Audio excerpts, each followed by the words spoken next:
അങ്ങയുടെ ഉന്നതമായ നാമത്തിന് സ്തോത്രം ചെയ്യുന്നു. കർത്താവേ, സമീപസ്ഥരും വിദൂരസ്ഥരുമായി അങ്ങയുടെ വചനം കേട്ടുകൊണ്ടിരുന്ന പ്രാർത്ഥിക്കുന്ന ഓരോ മക്കളുടെ മേലും അവരുടെ ജീവിതത്തിൻ്റെ മേലും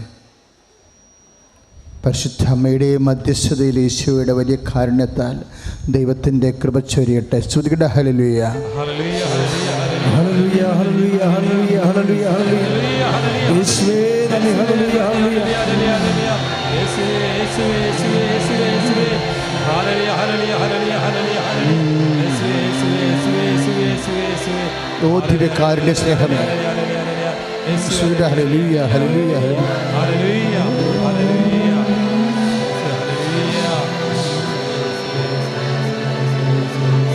ഓ ദിവ്യകാരുണ്യ സ്നേഹമേ, അങ്ങേക്ക് ആരാധന.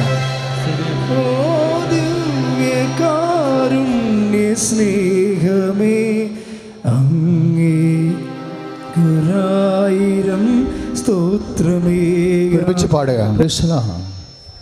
പ്രിയമുള്ളവരെ, ഓരോ സാക്ഷ്യങ്ങൾ കേൾക്കുമ്പോഴും എൻ്റെ മക്കൾ മനസ്സിൽ കർത്താവിനോട് ഒരു പ്രതിജ്ഞ ചെയ്യണം. കർത്താവെ, എനിക്കും അമ്മ പ്രത്യക്ഷപ്പെട്ട അൾത്താരയിൽ കയറി നിന്ന് നിന്നെ മഹത്വപ്പെടുത്തുവാൻ എന്നെയും എൻ്റെ കുടുംബത്തെയും അനുഗ്രഹിക്കണമേ. കാര്യം സാക്ഷ്യങ്ങളെല്ലാം കേൾക്കുമ്പോൾ നമുക്ക് മനസ്സിലാകുന്നത് അതിലൊരു നല്ല ശതമാനം സാക്ഷ്യം പറയാമെന്ന് തീരുമാനമെടുക്കുമ്പോൾ തന്നെയാണ് ദൈവികമായ ഇടപെടലുണ്ടാകുന്നത്.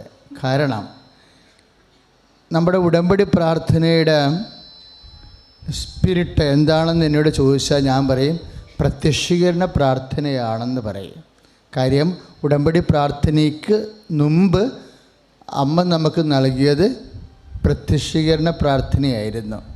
പ്രത്യക്ഷീകരണ പ്രാർത്ഥന 2014 ഒക്ടോബർ മുതൽ നവംബർ 24-ാം തീയതിയാണ് പ്രാർത്ഥന തന്നത്. അത് 5 മിനിറ്റ് ഒരു 42 സെക്കൻഡ് കൊണ്ട് അമ്മ തന്ന പ്രാർത്ഥനയാണ്. അത് 6 മാസം പ്രാർത്ഥിച്ചു കഴിഞ്ഞപ്പോഴാണ് നമ്മൾക്ക് ഉടമ്പടി പ്രാർത്ഥന തന്നത്. അതുകൊണ്ട് ആ പ്രത്യക്ഷീകരണ പ്രാർത്ഥനയുടെ കാലത്ത് 6 മാസം കുറേ അടയാളങ്ങൾ സംഭവിച്ചായിരുന്നു.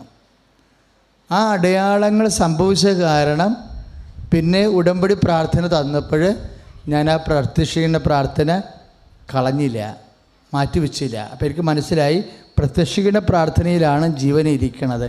അതുകൊണ്ട് ഉടമ്പടി പ്രാർത്ഥനയുടെ കൂടെയാക്കി വെച്ചു, അതിൻ്റെ അകത്താക്കി പ്രത്യക്ഷീകരണ പ്രാർത്ഥന. അത് നമ്മൾ വെളുപ്പിനെ ചെല്ലണ പ്രാർത്ഥനയാണ്. അപ്പോൾ ഇതിൻ്റെ വിഷയമെന്ന് പറഞ്ഞാൽ എന്താ?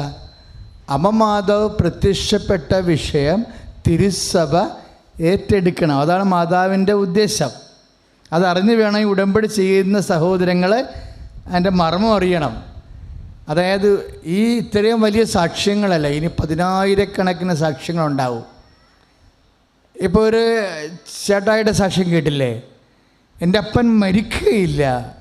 എന്താ കാര്യം? ഞാൻ കൃപാസന അമ്മയോട് പറഞ്ഞിട്ടുണ്ട്. അത് പറഞ്ഞ് വിശ്വാസം പ്രഖ്യാപിച്ചപ്പോഴേ അതിക്ക് മുമ്പ് അദ്ദേഹം കുറച്ച് കാര്യങ്ങൾ ചെയ്തായിരുന്നു. അദ്ദേഹത്തിൻ്റെ ബന്ധുക്കൾ അപ്പൻ അടക്കേണ്ട കുഴിമാടങ്ങൾ വിലക്ക് വാങ്ങിച്ചായിരുന്നു. എൻ്റെ അപ്പൻ മരിക്കുകയില്ല, ഞാൻ കൃപാസന അമ്മയോട് പറഞ്ഞിട്ടുണ്ട് എന്ന് പറഞ്ഞപ്പോൾ ആ വെന്റിലേറ്ററിൽ കിടന്ന് ആദ്യം തള്ളവിരൽ ചലിപ്പിക്കാൻ തുടങ്ങി. ജീവൻ കയറി വരികയാണ്. പിന്നെ കാലനക്കി, തൊണ്ടയനക്കി, വാ പൊളിച്ചു, കണ്ണ് തുറന്നു, ആൾ പതുക്കെ ജീവൻ പ്രാപിച്ചു വരികയാണ്. അപ്പോൾ ഇനി ഇതിനേക്കാൾ ഉടനെ തിരിച്ചു പറഞ്ഞ എന്താണ്? ഞങ്ങൾക്ക് കുഴിമാടം ഇപ്പോൾ വേണ്ട, അപ്പനെ അമ്മ ഉയർപ്പിച്ചു, അമ്മയുടെ മധ്യസ്ഥത്തിൽ ഉയർപ്പിച്ചു. ഇത് തന്നെ നമ്മുടെ ജീവിത മണ്ഡലങ്ങളിലൊക്കെ നടക്കും. ഇതിനേക്കാൾ വലിയ കാര്യങ്ങൾ നടക്കും. ഇപ്പോൾ 12 പ്രാവശ്യം IELTS എഴുതി മോള് അവസാനം അമ്മയോട് വന്ന്, അമ്മേ എൻ്റെ ബുദ്ധിയും കഴിവും ഓർമ്മശക്തിയും ഉള്ള കാര്യങ്ങളെല്ലാം ഇനി എനിക്ക് അമ്മ തന്നെ എന്നെ കൈപിടിച്ച് ഉയർത്തിയാൽ മാത്രമേ എനിക്ക് കിട്ടത്തുള്ളെന്ന് പട്ടാങ്ങി പറഞ്ഞപ്പോൾ ഉടമ്പടി ചെയ്ത ഉടനെ അവളെ അമ്മ ജയിപ്പിച്ചു. പിന്നെ അതിൻ്റെ കൂടെ വന്ന് എക്സാമിനേഷൻ ജയിപ്പിച്ചു. ഇതുപോലെ അത് മരിച്ചുപോയ ഒരു വിദ്യാഭ്യാസ മേഖലയായിരുന്നു, മരിച്ചുപോയതായിരുന്നു, അത് മരവിച്ചു പോയ വിഷയമാണ്. അത് വീണ്ടും ഉയർത്തെഴുന്നേൽപ്പിച്ചുകൊണ്ട് വരുന്നു. സാമ്പത്തിക കടങ്ങളുടെ മേഖലകളെ ഒരു 3-4 മാസത്തെ സാക്ഷ്യം നിങ്ങൾ നോക്കിയാൽ മതി. സാമ്പത്തിക മേഖലയിൽ മനുഷ്യൻ വളരെയേറെ വേദനിച്ച് കഴിയണ ഒത്തിരി കുടുംബങ്ങളെ രക്ഷപ്പെടുത്തുന്നുണ്ട് അമ്മ. ഇതെല്ലാം ഓർത്തുകൊണ്ട് അതിശക്തമായ സ്തുതിയുടെ ഹല്ലേലൂയ. ഉടമ്പടി എപ്പോഴും അതിൻ്റെ ഓരോ മാസവും നമ്മൾ കൂടുന്ന 6 പ്രാർത്ഥനകളുണ്ട് അല്ലേ. ഒന്ന് നമ്മളിവിടെ വന്നു കൂടുന്നു, ബാക്കി 5 പ്രാർത്ഥനയും നമ്മൾ സാമൂഹ്യ മാധ്യമങ്ങളിലും ടെലിവിഷനിലും കൂടുന്നു. പ്രാർത്ഥിച്ചാണ് കൂടുന്ന ജനങ്ങളാണ്. ഞാൻ യൂട്യൂബിൽ കൂടിയ മകനാണ്, അതിന് ആന്തരിക ബോധ്യം കിട്ടിയത്. അവൻ പറഞ്ഞു ഇവിടെ വന്നിട്ടില്ല, പക്ഷേ യൂട്യൂബിൽ ഞാൻ അമ്മയുടെ ധ്യാനം കൂടിയിട്ടുണ്ടെന്നാണ് പറഞ്ഞത്. അവളിലൂടെ എന്താണ് ആഴമായ ആന്തരിക ബോധ്യം കിട്ടുകയാണ്. സോഷ്യൽ മീഡിയയിലൂടെയും ആന്തരികമായ ബോധ്യം ആ മകന് കിട്ടിയിട്ടാണ് അപ്പനെ ഉയർപ്പിക്കുന്നത്. അതൊക്കെ അമ്മ തരുന്ന ഒരു അറിവടയാളങ്ങളാണ്. സ്തുതിയുടെ ഹല്ലേലൂയ. അപ്പോൾ ഈ ധ്യാനത്തിലെല്ലാം എൻ്റെ മക്കൾ ഉടമ്പടിയുടെ ഒരു ഹൃദയം എന്താണെന്ന് അറിയണം. ഉടമ്പടിക്ക് 2 അവയവങ്ങളാണ് ഉള്ളത്. ഇപ്പോൾ മനുഷ്യന് 2 ഫാക്കൽറ്റി ഇല്ലേ, 2 കഴിവ് പ്രാഭവ കേന്ദ്രമുണ്ട് നമ്മുടെ. എന്താണ്? ഒന്ന് നമ്മുടെ വിൽ, മനസ്സ്. രണ്ടാമത്തെ നമ്മുടെ ഇൻ്റലക്റ്റ്, ബുദ്ധി അല്ലേ. മനുഷ്യന് 2 ഫാക്കൽറ്റി ഉണ്ട്. ഇവിടെ നിന്നാണ് തിയറി ഉണ്ടാകുന്നത്, തലയിൽ നിന്നല്ലേ ആശയങ്ങൾ ഉണ്ടാകുന്നത്. ഹൃദയത്തിൽ നിന്നാണ് പ്രയോഗം ഉണ്ടാകുന്നത്. ഇച്ഛാശക്തി എന്ന് പറയത്തില്ലേ, വിൽ. അത് എവിടെയാണ്? ഇപ്പോൾ ബുദ്ധിപരമായിട്ട് ശരിയാണെങ്കിലും ചിലർ പറയില്ല, ഓ എനിക്ക് മനസ്സില്ല. ശരിയാണ് പക്ഷേ എനിക്ക് മനസ്സില്ല എന്ന് പറഞ്ഞാൽ എന്താണ്? ബുദ്ധിപരമായിട്ടും ആശയപരമായിട്ടും തിയററ്റിക്കലായിട്ടും സൈദ്ധാന്തികമായിട്ടും ഇറ്റ്സ് ഓക്കെ, പക്ഷേ എനിക്കതിനുള്ള ഇച്ഛാശക്തി ഇല്ല എന്ന്. ഇപ്പോൾ 2 ഫാക്കൽറ്റി മനുഷ്യന് വേണം ഒരു ആക്ഷൻ സംഭവിക്കണമെങ്കിൽ. ഉടമ്പടിക്കും 2 ഫാക്കൽറ്റി ഉണ്ട്. എന്താണ്? ഒന്ന് അതിൻ്റെ നിബന്ധനകളാണ്. അതാണ് നിബന്ധനകൾ വളരെ കാർക്കസ് കാര്യം. നിബന്ധനകൾ 6 ഉണ്ട് നമുക്ക്. ആ നിബന്ധനകളെല്ലാം എന്താ? ഒറ്റ വാക്കാണ് നിബന്ധന. അവൻ പറഞ്ഞതുപോലെ ചെയ്യുക. മരിയൻ ഉടമ്പടിയും ബൈബിളിലെ സാധാരണ ഉടമ്പടിയും തമ്മിലുള്ള വ്യത്യാസം, സാധാരണ ഉടമ്പടി നോഹിൻ്റെ കാലം മുതൽ, എബ്രഹാത്തിൻ്റെ കാലം മുതൽ, മോസസിൻ്റെ കാലം മുതൽ ഇങ്ങനെ ദൈവം ജനത്തോട് ബന്ധപ്പെടുന്ന ഒരു പൊതു ഫോർമാറ്റാണ്, ഒരു പൊതു ഫോർമുലയാണ്. അപ്പം അതിൻ്റെ ഒരു വിഷയം മനുഷ്യൻ വാഗ്ദാനം പ്രാപിക്കാൻ മനുഷ്യൻ, ഇപ്പോൾ എബ്രഹാം ദൈവത്തിൻ്റെ വാഗ്ദാനം എങ്ങനെയാണ് പ്രാപിച്ചത്? വിശ്വാസം അതിലേക്ക് ഇൻവെസ്റ്റ് ചെയ്യുമ്പോഴാണ് വാഗ്ദാനം പ്രാപിക്കുന്നത്. പക്ഷേ വാഗ്ദാനം പ്രാപിക്കുമ്പോഴും ഒരു വിഷയമുണ്ട്. എന്താണ്? അതിൻ്റെ സമയം അപ്പോഴും നമുക്ക് കൺട്രോൾ ചെയ്യാൻ പറ്റത്തില്ല. എബ്രഹാത്തിന് ദൈവം കൊടുത്ത വാഗ്ദാനത്തിൻ്റെ മേൽ പ്രാപിക്കാൻ സമയത്തിൻ്റെ മേൽ കൺട്രോൾ ഇല്ലാത്തത് കൊണ്ടാണ് ഇസഹാക്ക് ജനിക്കാൻ താമസിച്ച കൊണ്ട് സാറ എബ്രഹാത്തിനെ സമ്മർദ്ദത്തിലാക്കി ഹാഗറിനെ കൊണ്ട് കുഞ്ഞിനെ പ്രസവിപ്പിച്ചത്. ആ സമയത്തിന് മേൽ കൺട്രോൾ ഇല്ലാതെ വന്നപ്പോൾ സംഭവിച്ച വിഷയമാണത്. പക്ഷെ മരിയൻ ഉടമ്പടിയിലാകുമ്പോൾ നമ്മുടേത് എന്താ? മരിയൻ ഉടമ്പടിയാണ്. മരിയൻ ഉടമ്പടിയുടെ പ്രത്യേകത എന്താണ്? സമയത്തിൻ്റെ മേലുള്ള അമ്മയുടെ അധികാരമാണത്. അതാണ് സാധാരണ ഉടമ്പടിയും മരിയൻ ഉടമ്പടിയും തമ്മിലുള്ള വ്യത്യാസം. സമയമായില്ല എന്ന് അമ്മ ഈശോയോട് പറയുമ്പോഴേ, ഈശോ അമ്മയോട് പറയുമ്പോഴേ അമ്മയ്ക്ക് പരിശുദ്ധാത്മാവ് നിറഞ്ഞ ആളാണ്. ആദ്യം ലൂക്ക 1:28 hail Mary full of grace, കൃപ നിറഞ്ഞവളെ സ്വസ്തി. എൻ്റെ ദൈവവേദനെ ഒരു വിശ്വാസിയുടെ ജീവിതത്തിലെ ഏറ്റവും വലിയ അനുഗ്രഹം എന്ന് പറയുന്നത് എന്താണ്? കൃപ നിറയുകയാണ്. കൃപ നിറഞ്ഞു കഴിയുമ്പോൾ എന്ത് സംഭവിക്കും? ദൈവത്തിൻ്റെ ജ്ഞാനവും നിറയും. ദൈവത്തിൻ്റെ ജ്ഞാനത്തിൽ അമ്മയ്ക്ക് മനസ്സിലായി സമയമാകാത്തൊരു വിഷയമാണ് ഈശോൻ്റെ ജീവിതത്തിലെ പരസ്യജീവിതം തുടങ്ങേണ്ട കാലം, പിതാവിൻ്റെ മനസ്സിലുള്ള ദൈവരാജ്യത്തിൻ്റെ പ്രഘോഷണം, വീര്യപ്രവർത്തികളുടെ കാലം, അത് പിതാവിൻ്റെ മനസ്സിൽ നിശ്ചയിച്ചിരിക്കുന്ന സമയം ഇനിയും ആയിട്ടില്ല എന്നാണ് ഈശോ പറഞ്ഞത്. ആ സമയത്തെ പിടിച്ചിറക്കി കൊണ്ടുവരാൻ വേണ്ടി പരിശുദ്ധ അമ്മയ്ക്ക് ലഭിച്ച പരിശുദ്ധാത്മാവിൻ്റെ ജ്ഞാന ഉപദേശമാണ് അവൻ പറഞ്ഞതുപോലെ ചെയ്യുകയെന്നുള്ളത്. അല്ല, വെള്ളം കോരാനും പണി നിറക്കാനുമുള്ള വിഷയമല്ലത്. ബൈബിൾ ആകമാനം ഉപയോഗിക്കുന്ന വാക്കാണ്.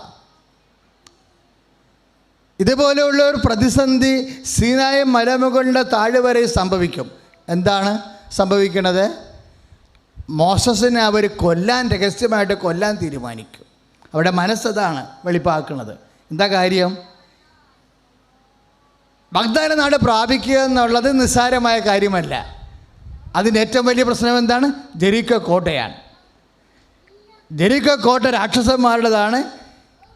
അവർ യുദ്ധ നൈപുണ്യമുള്ളത് കാരണം ഇസ്രയേലുമായിട്ട് യുദ്ധം ചെയ്യാൻ പറ്റത്തില്ല. ഇസ്രയേലിന് യുദ്ധത്തിൻ്റെ പരിപാടിയല്ലായിരുന്നു ഈജിപ്തിലെ. അവർ ഇഷ്ടിക പണിക്കാരായിരുന്നു. അപ്പോൾ തീർച്ചയായിട്ടും ജെറിക്കോ കോട്ടയിൽ ചെല്ലുമ്പോൾ അവരെല്ലാവരും ഇവരെ കൊന്നു കളയും.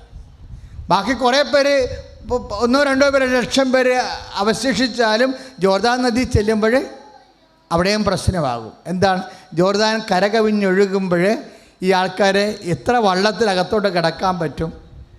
വള്ളമില്ലെങ്കിൽ ഇപ്പോൾ ഇന്നലാ മാർഗം നീന്തി പോകാനേ പറ്റത്തുള്ളൂ. നീന്തി അക്കരത്ത് ചെല്ലുമ്പോൾ കാനാനിയൻസ് ഉണ്ട്, ജബൂസിയരുണ്ട്, ഫിലിസ്തീയരുണ്ട്, വെള്ളത്തിലിട്ട് വെട്ടിക്കൊല്ലും. അതോടുകൂടി യാത്ര തീരും. ഇതൊക്കെ പറഞ്ഞ് ഇതിൻ്റെ തടസ്സമായെന്നൊക്കെ ഉന്നയിച്ച് നോക്കുമ്പോഴേ നമ്മുടെ മുമ്പിലുള്ള പരിപാടി എന്താ? ഇവൻ്റെ പരിപാടി അങ്ങോട്ട് തീർക്കുകയാണെങ്കിൽ, മോസസിൻ്റെ പരിപാടിയൊക്കെ തീർക്കുകയാണെങ്കിൽ നമുക്ക് തിരിച്ച് ഈജിപ്തിലോട്ട് പോകാം.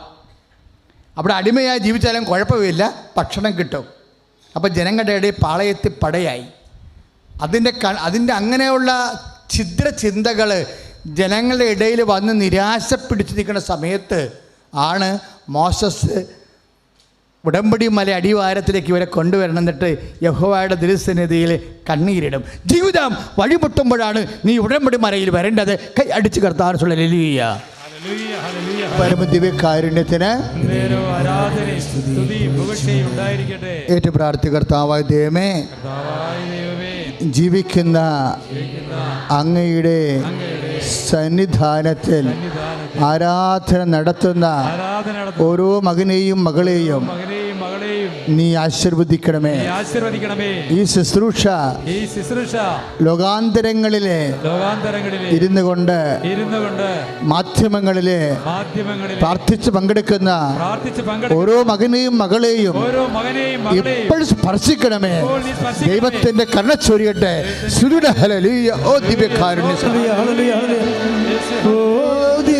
പരമദിവ്യകാരുണ്യത്തിന്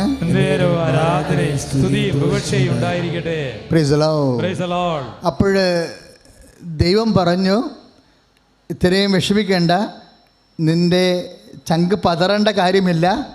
ജനങ്ങളോട് പറയണം, അവരുടെ ജീവിത പ്രതിസന്ധി പരിഹരിക്കാൻ ഞാൻ അവരുടെ കൂടെ വരും. Praise the Lord. ഉടമ്പടി ദൈവം നമ്മുടെ കൂടെ വരുന്ന പ്രാർത്ഥനയാണ്. ഞാൻ അവരുടെ കൂടെ വരും. പക്ഷേ നീ ഒരു കാര്യം ചെയ്യണം, അവരോട് കുറച്ച് കാര്യങ്ങൾ പറഞ്ഞു കൊടുക്കണം. ഞാനവിടെ കൂടെ വരുന്നതിന് കുറച്ച് കാര്യങ്ങളുണ്ട്. ഒന്ന്, അവർ വ്യഭിചരിക്കാൻ പാടില്ല. അതാണ് ആദ്യം പറയണത്. പിന്നെ അവർ പരസ്പരം കൊല്ലാൻ പാടില്ല. പിന്നെ എന്താ? അവർ മാതാപിതാക്കന്മാരെ ബഹുമാനിക്കണം. പിന്നെ എന്താ? എൻ്റെ സ്ഥാനത്ത് ആരെയും സബ്സ്റ്റിറ്റ്യൂട്ട് ചെയ്യരുത്. പൊയ് ദൈവങ്ങളെ സങ്കല്പിച്ചുണ്ടാക്കരുത്. ഞാനാണ് അവരുടെ ദൈവമെന്ന്.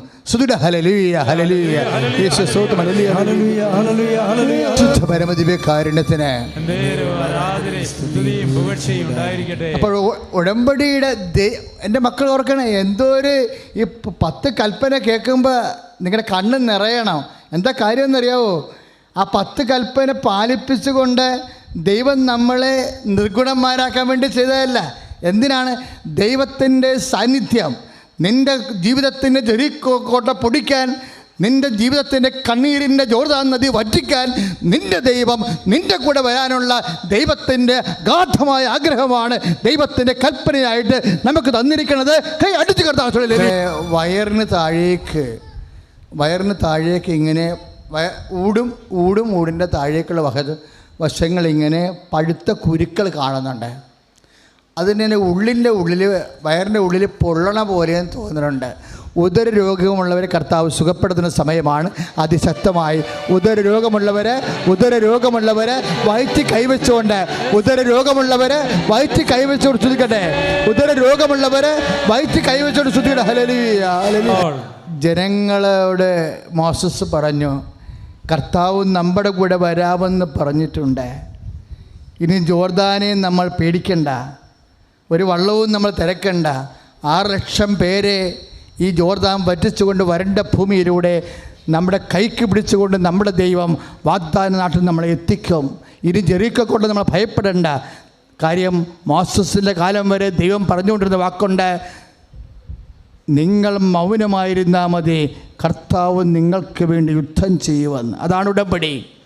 അതാണ് പുറപ്പാടിൻ്റെ 14:14. നിങ്ങൾ മൗനമായിരുന്നാൽ മതി, കർത്താവ് നിങ്ങൾക്ക് വേണ്ടി യുദ്ധം ചെയ്യും എന്ന് പറഞ്ഞ്, നിങ്ങൾ മൗനമായിരുന്നാൽ മതി, കർത്താവ് നിങ്ങൾക്ക് വേണ്ടി യുദ്ധം ചെയ്യും. അത് തന്നെയാണ് ഫിലിപ്പിയർ എഫേസ്യ ലേഖനത്തിൽ 2:8 പറയുന്നത്, not by merit but by grace. നിൻ്റെ കഴിവ് കൊണ്ടല്ല, എൻ്റെ കൃപ കൊണ്ടെന്ന് കൈ അടിച്ച് കർത്താവ്. ഇത് കേട്ടതുകൂടി ജനങ്ങൾ പറയുന്നൊരു വാക്കുണ്ട്. എന്താ പറഞ്ഞത്? കർത്താവ് ഞങ്ങളുടെ കൂടെ വരുമെന്ന് പറഞ്ഞപ്പോൾ, അങ്ങനെ വരാൻ വേണ്ടി നിൻ്റെ മാതാപിതാക്കന്മാർ ബഹുമായികളെന്ന് പറഞ്ഞപ്പോൾ, ഞാനാണ് നിൻ്റെ ദൈവം, മറ്റൊരു ദൈവം നിനക്ക് ഉണ്ടാവരുതെന്ന് പറഞ്ഞപ്പോൾ, ജനം കൈ ഉയർത്തി പറഞ്ഞൊരു വാക്കുണ്ട്. എന്താ പറഞ്ഞത്? കർത്താവ് പറഞ്ഞതുപോലെ ഞങ്ങൾ ചെയ്യും. കർത്താവ് പറഞ്ഞതുപോലെ ജോർദാൻ പൊടിക്കാൻ, ജോർദാൻ വറ്റിക്കാൻ, ജെറിക്കോ പൊടിക്കാൻ നമ്മുടെ ദൈവം നമ്മുടെ കൂടെ വരുമെന്നുണ്ടെങ്കിൽ ആ ദൈവത്തിനെ പങ്കുചേർക്കാൻ, ദൈവത്തിൻ്റെ പക്ഷം നിൽക്കാൻ ഞങ്ങൾ ചെയ്യും. എന്താണ്? കർത്താവ് പറഞ്ഞതെല്ലാം ഞങ്ങൾ നിറവേറ്റും. പ്രാർത്ഥിക്കുക, കർത്താവായ ദൈവമേ, ഉടമ്പടി ചെയ്തവരെ ഉടമ്പടി നിബന്ധനകള് നിറവേറ്റിക്കൊണ്ട് വിശുദ്ധി പാലിച്ച് എബ്രാഹത്തോട് ദൈവം പറഞ്ഞതുപോലെ ഉൽപ്പത്തി പുസ്തകത്തില് 17:1 ദൈവം സംസാരിച്ചതുപോലെ നീ എൻ്റെ മുമ്പാകെ വേപരിക്കുക, കുറ്റമറ്റവനായിരിക്കുക. കർത്താവേ, അങ്ങയുടെ മുമ്പില് കുറ്റമറ്റവളായി വേപരിക്കുവാൻ എന്നെ വിശുദ്ധീകരിക്കണമേ, വചനം പാലിക്കുവാൻ എന്നെ അഭിഷേകം ചെയ്യണമേ.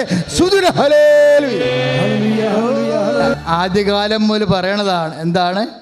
എൻ്റെ മുമ്പാകെ നടക്കുക, കുറ്റമറ്റവനായിരിക്കുക.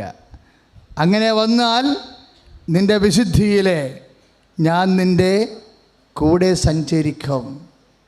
അങ്ങനെ സഞ്ചരിച്ച് ഇവിടം വരെ എത്തിയപ്പോൾ ദൈവം പറഞ്ഞു, ഇമ്മാനുവേൽ.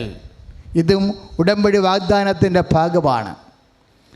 വചനം മാംസമായത് എബ്രാഹത്തിന് നൽകിയ ഉടമ്പടി വാഗ്ദാനത്തിൻ്റെ ഭാഗമാണ്.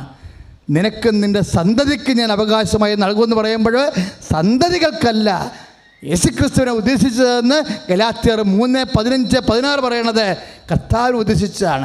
എല്ലാം ദൈവത്തിന് ഉടമ്പടിയാണ്. സ്വന്തം മകനെ ലോകത്തിന് നൽകണത് പോലും. ശ്രുതികട ഹല്ലേലൂയ, ഹല്ലേലൂയ, ഹല്ലേലൂയ, ഹല്ലേലൂയ, ഹല്ലേലൂയ. ഓ ദിവ്യകാരുണ്യ സ്നേഹമേ, അങ്ങേക്കൊരായിരം സ്തോത്രമേയം. ഓ ദിവ്യകാരുണ്യ സ്നേഹമേ, അങ്ങേക്കൊരായിരം സ്തോത്രമേയം. പുറപ്പാടിൻ്റെ 18:19-8 കർത്താവ് പറഞ്ഞതുപോലെ, കർത്താവിൻ്റെ വചനം പോലെ ഞങ്ങൾ ജീവിച്ചു കൊള്ളാം എന്ന് പറഞ്ഞതിൻ്റെ മരിയൻ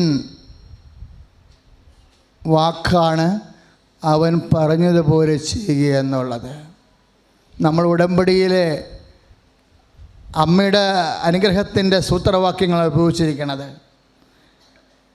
നമുക്ക് ഉടമ്പടി തന്നപ്പോൾ അമ്മ അത് വ്യാഖ്യാനിച്ചു തന്നു. മകനെ, അവൻ പറഞ്ഞതുപോലെ ചെയ്യുക എന്ന് വെച്ചാൽ ഈശോ ഈ ഭൂമിയിൽ വന്നപ്പോൾ മനുഷ്യൻ രക്ഷ പ്രാപിക്കണമെങ്കിൽ, അനുദിന ജീവിതത്തിൽ നിന്ന് രക്ഷപ്പെടണമെന്നുണ്ടെങ്കിൽ, പ്രയാസങ്ങളിൽ നിന്ന് രക്ഷപ്പെടണമെന്നുണ്ടെങ്കിൽ ദൈവത്തിൻ്റെ വചനങ്ങൾ പാലിച്ചാൽ മതിയെന്ന് അവൻ നമ്മളോട് പറഞ്ഞതാണ്. ലോകം മുഴുവൻ പോവുക, എല്ലാ സൃഷ്ടികളോടും സുവിശേഷം പ്രസംഗിക്കുകയെന്ന്. അതിനുവേണ്ടിയാണ് നമ്മൾ പത്രം വാങ്ങിക്കണത്. അതുകൊണ്ടാണ് പ്രാർത്ഥിച്ച് ഓരോരുത്തരും കൊടുക്കണത്. അവൻ പറഞ്ഞതാണ്. എന്തിനാണ് പത്രം? നിങ്ങൾ സാക്ഷ്യം പറഞ്ഞതെല്ലാം സത്യത്തില്ലേ? ഞങ്ങൾക്കൊരു പത്രം കിട്ടി, അങ്ങനെയാണ് ഞങ്ങൾ വന്നതെന്ന്. അതിൻ്റെ അർത്ഥം എന്താ? സുവിശേഷം പ്രചരിക്കപ്പെട്ടു എന്നല്ല എൻ്റെ അർത്ഥം. അറിയാത്തവർ അറിഞ്ഞല്ലേ അർത്ഥം, അറിഞ്ഞവർ ആഴപ്പെട്ടെന്നല്ലേ അർത്ഥം. വലിയ സുവിശേഷ വേലയാണ് കേരളം മുഴുവൻ നടക്കുന്നത്, ലോകം മുഴുവൻ നടക്കുന്നത്. അവൻ പറഞ്ഞതാണ് അനുദപിക്കുക, സുവിശേഷത്തെ വിശ്വസിക്കുക എന്ന്. അതുകൊണ്ടാണ് നമ്മൾ 3 പാപങ്ങൾ വെറുത്തുപേക്ഷിക്കുന്നത്. ഉടമ്പടിയും നമ്മൾ 3 പാപങ്ങൾ 3 മാസം കൊണ്ട് വെറുത്തുപേക്ഷിക്കത്തില്ലേ? എന്താ കാര്യം? മർക്കോസിൻ്റെ 1:15 അവൻ പറഞ്ഞതാണ്. എന്താണ്? അനുദപിക്കുക, സുവിശേഷത്തെ വിശ്വസിക്കുക എന്ന്. വിശുദ്ധിയാണത്. അത് എൻ്റെ മുമ്പാകെ നടക്കുക, കുറ്റമറ്റവനായിരിക്കുക എന്നുള്ള ഉൽപ്പത്തി പുസ്തകത്തിൻ്റെ 17:1 മർക്കോസിൻ്റെ 1:15 എന്താണ്? അനുദപിക്കുക, സുവിശേഷത്തെ വിശ്വസിക്കുക എന്ന്. അതെല്ലാം ഉടമ്പടിയുടെ നിബന്ധനകളാണ്. വളരെ കൃത്യമായിട്ട് കണക്ക് കൂട്ടി അമ്മ തന്നിരിക്കുന്ന രക്ഷപ്പെടാനുള്ള സൂത്രവാക്യമാണ് ഉടമ്പടി. അതുകൊണ്ട് എൻ്റെ മക്കൾ നിബന്ധനകൾ പാലിക്കുമ്പോൾ ഓർക്കണം. ഞാൻ ഈ ദിവസങ്ങളിൽ കർത്താവിൻ്റെ വചനം ഇങ്ങനെ വായിച്ചുകൊണ്ടിരുന്ന സമയത്ത് കഴിഞ്ഞ ഞായറാഴ്ച ലത്തീൻ പള്ളികളിലെല്ലാം വായിച്ച ഒരു സുവിശേഷമുണ്ട്. പത്രോസ് കർത്താവിൻ്റെ അനുഗ്രഹത്തോടെ മീനില്ലാത്ത കടലിൽ നിന്ന് മീൻ പിടിക്കണ സുവിശേഷമാണ്. മീനില്ലാത്ത കടലാണ്, മീനുള്ള കടലിൽ നിന്നല്ല മീൻ പിടിച്ചിരിക്കണത്. എപ്പോഴും നിങ്ങൾ മനസ്സിലാക്കണം. ചില ആൾക്കാർ എന്നോട് ചോദിക്കും, അച്ഛാ 2 കോടി കടമുണ്ട് അച്ഛാ എന്ന് പറഞ്ഞ് കണ്ണുനീരോടെ നിൽക്കും. അപ്പോൾ ഞാൻ തിരിച്ചൊരു ചോദ്യം ചോദിക്കും, അത് രക്ഷപ്പെടാൻ വേണ്ടി മാനുഷികമായ വല്ല വഴിയുണ്ടോ എന്ന്. അപ്പോൾ അവരെന്നോട് തിരിച്ചു പറയും, അച്ഛാ ഒരു വഴിയുമില്ല, കിട്ടാനുള്ള സ്ഥലത്തു നിന്നെല്ലാം വാങ്ങിച്ച് കുഴിക്കാനുള്ളെല്ലാം കുഴിച്ച് വെച്ചിരിക്കുകയാണ്. ഇനി ഓരോരുത്തും കുഴിക്കാൻ ഇല്ല, സ്ഥലമില്ല, കിട്ടാനില്ല, വാങ്ങിക്കാൻ ഒരു വഴിയുമില്ല എന്ന് പറയുമ്പോൾ ഞാൻ ചിരിക്കും.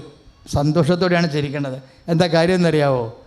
നമ്മളെ ബുദ്ധിക്കും ശക്തിക്കും ശേഷിക്കും ശേഷിക്കുമൊക്കെ ഒരു വഴി കാണുന്നില്ലെങ്കിൽ അതിൻ്റെ അർത്ഥം എന്താണ്? യോഹന്നാൻ 14:6 അവൻ പറഞ്ഞിട്ടുണ്ട്, നിനക്ക് വഴിമുട്ടുമെന്ന്. നിനക്ക് വഴിമുട്ടുമ്പോൾ ഞാനാണ് വഴിയെന്ന്. എൻ്റെ ദൈവത്തിലെ നിൻ്റെ മുമ്പിൽ ഒരു വഴിയില്ലെന്നുണ്ടെങ്കിൽ അതിൻ്റെ അർത്ഥം എന്താണ്? അത് വഴിയേ ഇല്ലെന്നല്ല, കർത്താവാണ് എൻ്റെ വഴിയെന്നാണ്. കൈ അടുത്ത് കർത്താവ്.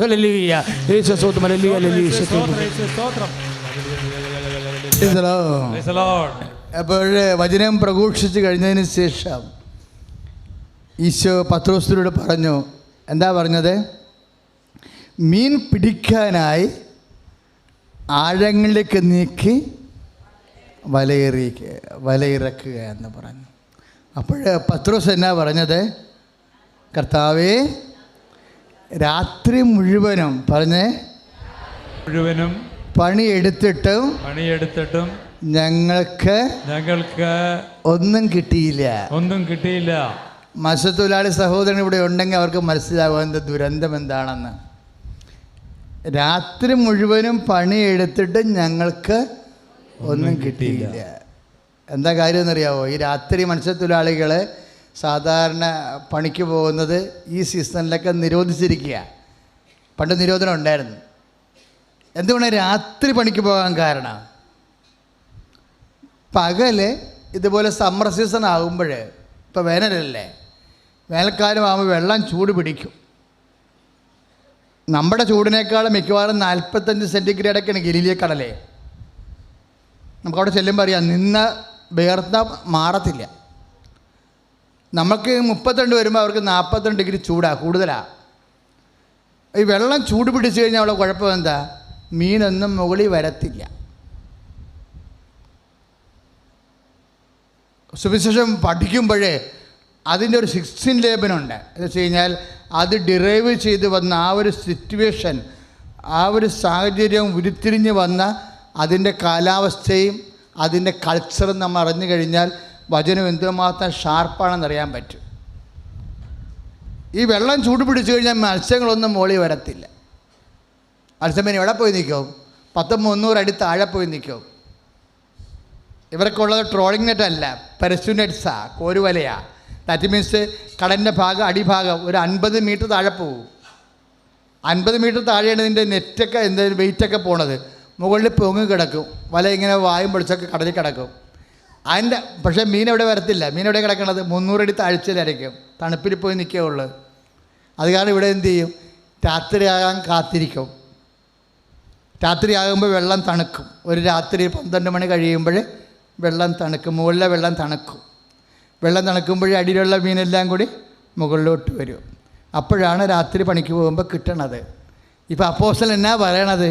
ലൂക്കായുടെ സുവിശേഷം 5:5 രാത്രി മുഴുവനും പണിയെടുത്തിട്ടും എന്താ കാര്യം? മുകളിലോട്ട് വരാൻ മീനില്ല. താഴെ ഉണ്ടെങ്കിലല്ലേ മേലോട്ട് വരത്തുള്ളൂ. ഇത് മീനില്ലാത്ത കടലാണ്. ഒന്നെങ്കിൽ പിടിച്ച് തീർന്ന് കാണും, വംശവർദ്ധി വന്ന് കാണും, മീനിൻ്റെ വംശവർദ്ധി വന്ന് കാണും. ചില സീസണിൽ അങ്ങനെയാണ്. അല്ലെങ്കിൽ വേറെ കടലിലേക്ക് ഈ മീൻ പോകും. രണ്ടിലൊന്നും അവിടെ സംഭവിക്കും. ഇപ്പം കർത്താവിന് മുമ്പിലുള്ളത് എന്താ? പത്രോസിന് മുമ്പിലുള്ളത് എന്താ? വെറും വെള്ളമാണ്. ഈ വെറും വെള്ളത്തിൻ്റെ ആഴത്തിലേക്ക് നീക്കാനാണ് ഈശോ പറയണത്. പത്രോസ് പറയും, കർത്താവേ, രാത്രി മുഴുവൻ പണിയെടുത്തു, പകൽ പണിക്ക് പോയിട്ട് കിട്ടാൻ രാത്രി പോയത്. രാത്രി പോയിട്ടും പണിയില്ല. ഇവിടെ സാമ്പത്തിക കടമാണ്, രോഗമാണ്, വരുമാന മാർഗം ഒന്നുമില്ല, എൻ്റെ മുമ്പിൽ ബുദ്ധിപരമായിട്ട് ഒരു മാർഗമില്ലെന്ന് ചിന്തിക്കുന്നവർ കർത്താവിൻ്റെ ഈ വചനം കേൾക്കണം. സ്തുതിയുടെ ഹല്ലേലൂയ.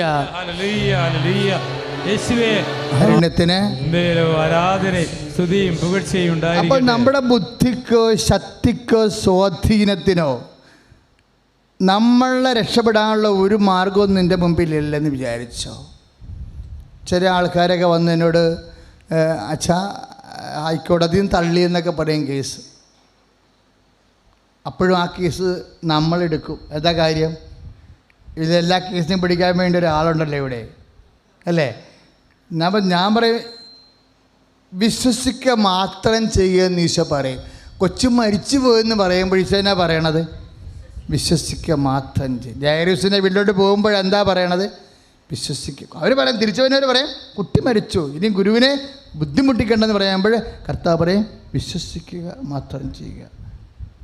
ദാറ്റ് മീൻസ് വിശ്വാസം മരിക്കാതിരുന്നാൽ മതി എന്നാ കർത്താവ് പറയണത്. കൈ അടിച്ച് കർത്താവ്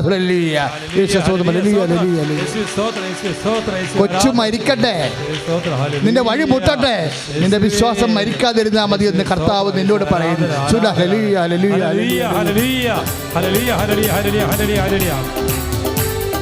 പരിശുദ്ധ പരമദിവ്യകാരുണ്യത്തിന് ആരാധനയും സ്തുതിയും പുകഴ്ചയും ഉണ്ടായിരിക്കട്ടെ. കുട്ടി മരിച്ചോട്ടെ, നിന്റെ വിശ്വാസം മരിക്കാതിരുന്നാൽ മതി. അതാണ് കർത്താവിൻ്റെ നിലപാട് എല്ലാ വിഷയങ്ങളോടും. എല്ലാം തകർന്നെന്ന് പറയുമ്പോഴും തകരട്ടെ, നിന്റെ വിശ്വാസം തകരാതിരുന്നാൽ മതി എന്ന് പറയും. ഈശോ മാത്രമേ ലോകത്തോട് അങ്ങനെ പറഞ്ഞിട്ടുള്ളൂ. കാര്യം അവൻ മാത്രമാണ് ദൈവം, അവൻ മാത്രമാണ് നിന്റെ വഴി. കൈയടിച്ച് കർത്താവ്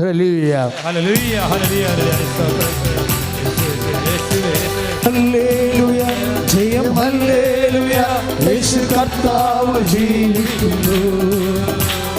ഹല്ലേലൂയ, ജയം ഹല്ലേലൂയ, യേശു കർത്താവ് ജീവിക്കുന്നു. പരിശുദ്ധ പരമദിവ്യകാരുണ്യത്തിന് ആരാധനയും സ്തുതിയും പുകഴ്ചയും ഉണ്ടായിരിക്കട്ടെ. അതുപോലെ പത്രോസിനോട് പറഞ്ഞ്, പത്രോസ് പറയുന്നൊരു വാക്കുണ്ട്, പത്രോസ് എപ്പോൾ വാ വിളിച്ചാലും നിങ്ങൾ ശ്രദ്ധിക്കണം, അഭിഷിക്തൻ്റെ ഒരു അഭിഷേക അധികാരമുണ്ട്. പത്രോസ് എപ്പോൾ വാ വിളിച്ചാലും കർത്താവ് പറയാതെ പറയുന്നൊരു വാക്കുണ്ട്, ശമയോൻ ബാർച്ചോന, യോനായുടെ പുത്രനായ ശമയോനെ. ഇത് മാംസരക്തങ്ങളല്ല, നിൻ്റെ ബുദ്ധിയോ ശക്തിയോ മാനുഷികമായ അറിവോ അല്ല, പിന്നെ എന്താണ്? എൻ്റെ സ്വർഗസ്ഥനായ പിതാവാണ് നിനക്കിത് വെളിപ്പെടുത്തിയത്. രാത്രി പണിക്ക് പോയിട്ട് പണിയില്ലാത്തപ്പോഴേ, പകൽ പണിക്ക് പോയിട്ട് പണിയില്ലാത്തപ്പോഴേ, ആ കടലിൽ മീനില്ലാത്തപ്പോഴേ, ആ കടൽ വെറും ശുദ്ധമായ ചൂടുവെള്ളമായി മാറുമ്പോഴേ, അങ്ങനെ ചൂടുവെള്ളത്തിൽ എങ്ങനെ മത്സ്യങ്ങൾ ഉൽപ്പാദിപ്പിക്കണമെന്ന് കർത്താവിൻ്റെ വചനം പറയുന്നുണ്ട്. എന്താ കർത്താവിൻ്റെ വചനം പറഞ്ഞത്? എന്താ കർത്താവിൻ്റെ വചനം പത്രോസിനോട് പറഞ്ഞത്? കർത്താവേ, രാത്രി മുഴുവൻ പണിപ്പെട്ടിട്ടും ഞങ്ങൾക്കൊന്നും കിട്ടിയിട്ടില്ല, പക്ഷേ നീ പറഞ്ഞതുപോലെ, നീ പറഞ്ഞതനുസരിച്ച് ഞാൻ വലയിറക്കാം. അതാര് പറഞ്ഞു കൊടുത്തതാ? പിതാവ് പറഞ്ഞു കൊടുത്തതാ. പത്രോസിന് എപ്പോഴും ഇങ്ങനെ ഉണ്ട്. പത്രോസിന് ഒരു വെളിപാടിൻ്റെ മനുഷ്യനാണ് അങ്ങേര്.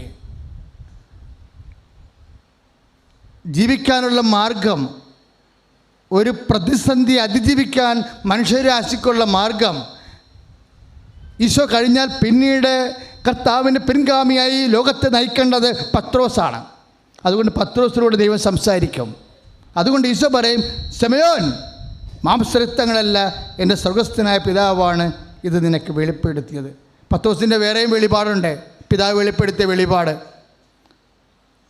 പത്രോസിന് തള്ളിപ്പറച്ചത് പോലും ഒരു വെളിപാടാണ്. പത്രോസ് തള്ളിപ്പറഞ്ഞ് എന്തും പറഞ്ഞാൽ തള്ളിപ്പറഞ്ഞത്, ഞാനവനെ അറിയുന്നില്ല. രക്ഷപ്പെടാൻ വേണ്ടി ദൈവം പറഞ്ഞു കൊടുത്ത ഒരു കുരുട്ട് ബുദ്ധിയാണ്. ഇവന് മാനുഷികമായ ബലഹീനതയാണ്. ഇവൻ തള്ളിപ്പറയുമെന്ന് ഈശോ കട്ടായം പറഞ്ഞതാണ്. ഇവൻ തള്ളിപ്പറയും. ആ തള്ളിപ്പറച്ചിൽ പോലും അവനെ കുറ്റം വിധിക്കാൻ പറ്റാതിരിക്കാനുള്ള വാക്കാണ് പിതാവ് വെളിപ്പെടുത്തി കൊടുക്കുന്നത്. എന്താണ്? ഞാൻ നിന്നെ അറിയുന്നില്ല, അറിഞ്ഞിട്ടില്ല. അറിഞ്ഞിട്ടില്ല എന്ന് പറഞ്ഞാലുള്ള അവസ്ഥ എന്താ? മനുഷ്യന് ക്ഷമ ലഭിക്കാനും തെറ്റ് ചെയ്ത മനുഷ്യനെ ജാമ്യത്തിലെടുക്കാൻ വേണ്ടി സ്വർഗം പത്രോസിന് വേണ്ടി തന്ത്രപൂർവ്വം കണ്ടുപിടിച്ച ഒരു ഫോർമുലയാണത്. എന്താ കാര്യം എന്നറിയാവോ? അറിയണില്ല എന്ന് പറയുമ്പോഴേ കർത്താവും എന്താ പറഞ്ഞത്? പിതാവേ, ലുക്കായുടെ സുവിശേഷം 24:23 എന്താ പറഞ്ഞത്? പിതാവേ, ഇവർ ചെയ്യുന്നത് എന്തെന്ന് ഇവരറിയുന്നില്ല, അതിനാൽ ഇവരോട് ക്ഷമിക്കണമേ. സ്വർഗത്തിനും മനുഷ്യൻ രക്ഷിക്കാനുള്ള ഒരു നിഗൂഢമായ ജാമ്യ വ്യവസ്ഥയാണ്. ജാമ്യത്തിലെടുത്താണ് ഈശോ. തൻ്റെ ശത്രുക്കളെയും കൊലപാതകളെയും പോലും കർത്താവിൻ്റെ സ്നേഹം ജാമ്യത്തിലെടുക്കും. എന്ത് പറഞ്ഞുകൊണ്ടാണെന്നറിയാവോ? തന്നെ കൊലപാതകളെപ്പോൾ രക്ഷിക്കാൻ വേണ്ടി ദൈവത്തിൻ്റെ സ്നേഹം കണ്ടുപിടിച്ച സ്വർഗത്തിൻ്റെ ജാമ്യ വ്യവസ്ഥയാണ്. എന്താണ്? പിതാവേ, ഇവർ ചെയ്യുന്നത് എന്തെന്ന് ഇവരറിയത്തില്ല, ഇവരോട് ക്ഷമിക്കണമേ. അതുതന്നെയാണ് ഈശോ പല പ്രാവശ്യം ആവർത്തിക്കുന്നുണ്ട്. എന്തുകൊണ്ടാണ് മക്കൾ തെറ്റ് സംഭവിക്കണത്? ദൈവത്തെയോ ദൈവത്തിൻ്റെ ശക്തി, ദൈവത്തിൻ്റെ വചനത്തെയോ ഒന്ന് പറഞ്ഞേ, ദൈവത്തിൻ്റെ വചനത്തെയോ ദൈവത്തിൻ്റെ ശക്തിയെക്കുറിച്ചോ അറിയാത്തത് കൊണ്ടാണ് അവർക്ക് തെറ്റ് സംഭവിച്ചത്. ലുക്ക 22-29 തിരുവചനങ്ങള്. അവിടെ എന്താ സംഭവിക്കണത്? തെറ്റ് സംഭവിക്കണത് എന്തുകൊണ്ടാണെന്നാണ് പറയണത്? അറിയാത്തത് കൊണ്ടാണെന്ന്. യോഹന്നാൻ്റെ 16:3 ഈശോ വീണ്ടും ആവർത്തിക്കും, അവർക്ക് എന്നെ അറിയില്ല, പിതാവിനെ അറിയില്ല, അതുകൊണ്ടാണ് അവർക്ക് തെറ്റ് സംഭവിച്ചതെന്ന്.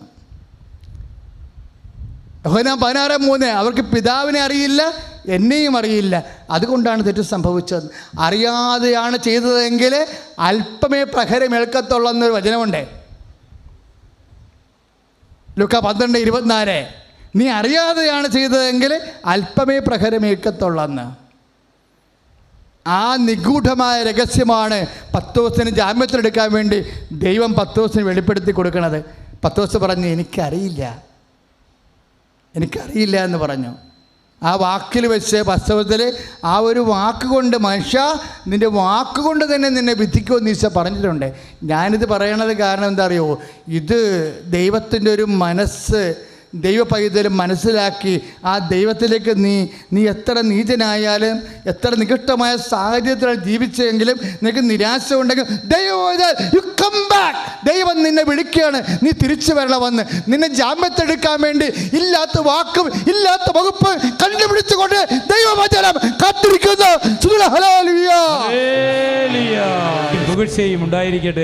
ശമയോൻ, മാംസരക്തങ്ങളല്ല, എൻ്റെ സ്വർഗസ്ഥനായ പിതാവാണ് ഇത് നിനക്ക് വെളിപ്പെടുത്തിയത്. അതുപോലെ ശമയോൻ്റെ വെളിപാടാണ്. രാത്രി മുഴുവനും ഞങ്ങൾ പണിപ്പെട്ടിട്ട് ഞങ്ങൾക്കൊന്നും കിട്ടിയില്ല, കടലിൽ മീനില്ല കർത്താവേ, വെള്ളമില്ലാത്ത സ്ഥലത്ത് എങ്ങനെ മുങ്ങും, മീനില്ലാത്ത കടലിൽ നിന്ന് എങ്ങനെ മീൻ പിടിക്കും എന്ന് ചോദിക്കുമ്പോൾ ദൈവത്തിന് ജ്ഞാനം വെളിപ്പെടുത്തിക്കൊണ്ട് ഉടമ്പടി വാരിച്ചാൽ മതിയെന്ന്. പുറപ്പാട് 19:8 പറഞ്ഞില്ലേ, കർത്താവ് പറഞ്ഞതുപോലെ ഞങ്ങൾ നിറവേറ്റുമെന്ന്. അപ്പോൾ കർത്താവ് ജെറീക്കോ കോട്ട പൊടിക്കും, കർത്താവ് ജോർദാൻ വറ്റിക്കും, ശെമയോനും അത് തന്നെയാണ് പറയുന്നത്. കർത്താവെ അങ്ങ് പറഞ്ഞതനുസരിച്ച് ഞാൻ വലയിറക്കും. അപ്പോൾ മീനില്ലാത്ത കടലിൽ മീനുണ്ടാക്കുന്നത് അങ്ങായിരിക്കും, മീൻ കയറാത്ത വലയിലേക്ക് മീൻ കയറ്റുന്നത് അങ്ങായിരിക്കും, എല്ലാം നീ തന്നെയായിരിക്കും. കൈയടിച്ച് കർത്താവ്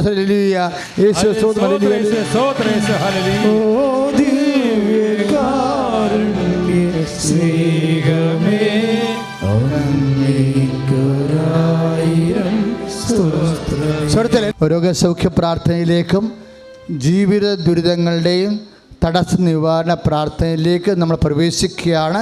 എല്ലാവരും എഴുന്നേൽക്കുക.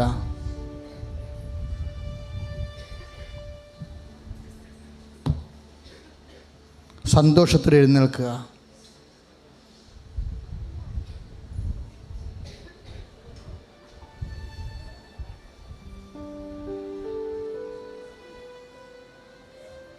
പ്രിയമുള്ളവരെ, ഉടമ്പടി ചെയ്തവർക്കും ഉടമ്പടി ചെയ്യാനിരിക്കുന്നവർക്കും വേണ്ടിയാണ് ആരാധന. അച്ഛൻ പ്രാർത്ഥിക്കുമ്പോൾ കിഡ്നി രോഗികൾ, ഉദര രോഗികൾ,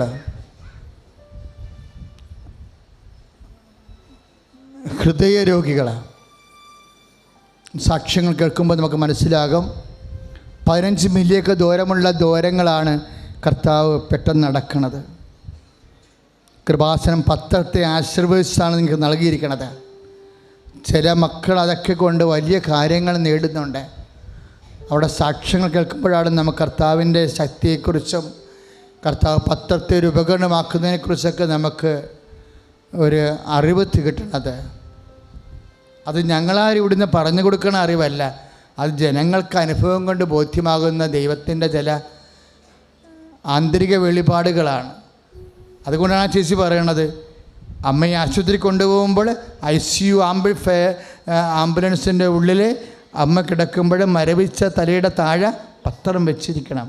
അതെന്താണ്? അത് ആശീർവദിച്ചാണ് അമ്മ കൂടെ സഞ്ചരിക്കുമെന്ന്. പിന്നെ നോക്കുമ്പോൾ ക്ലോട്ടില്ല.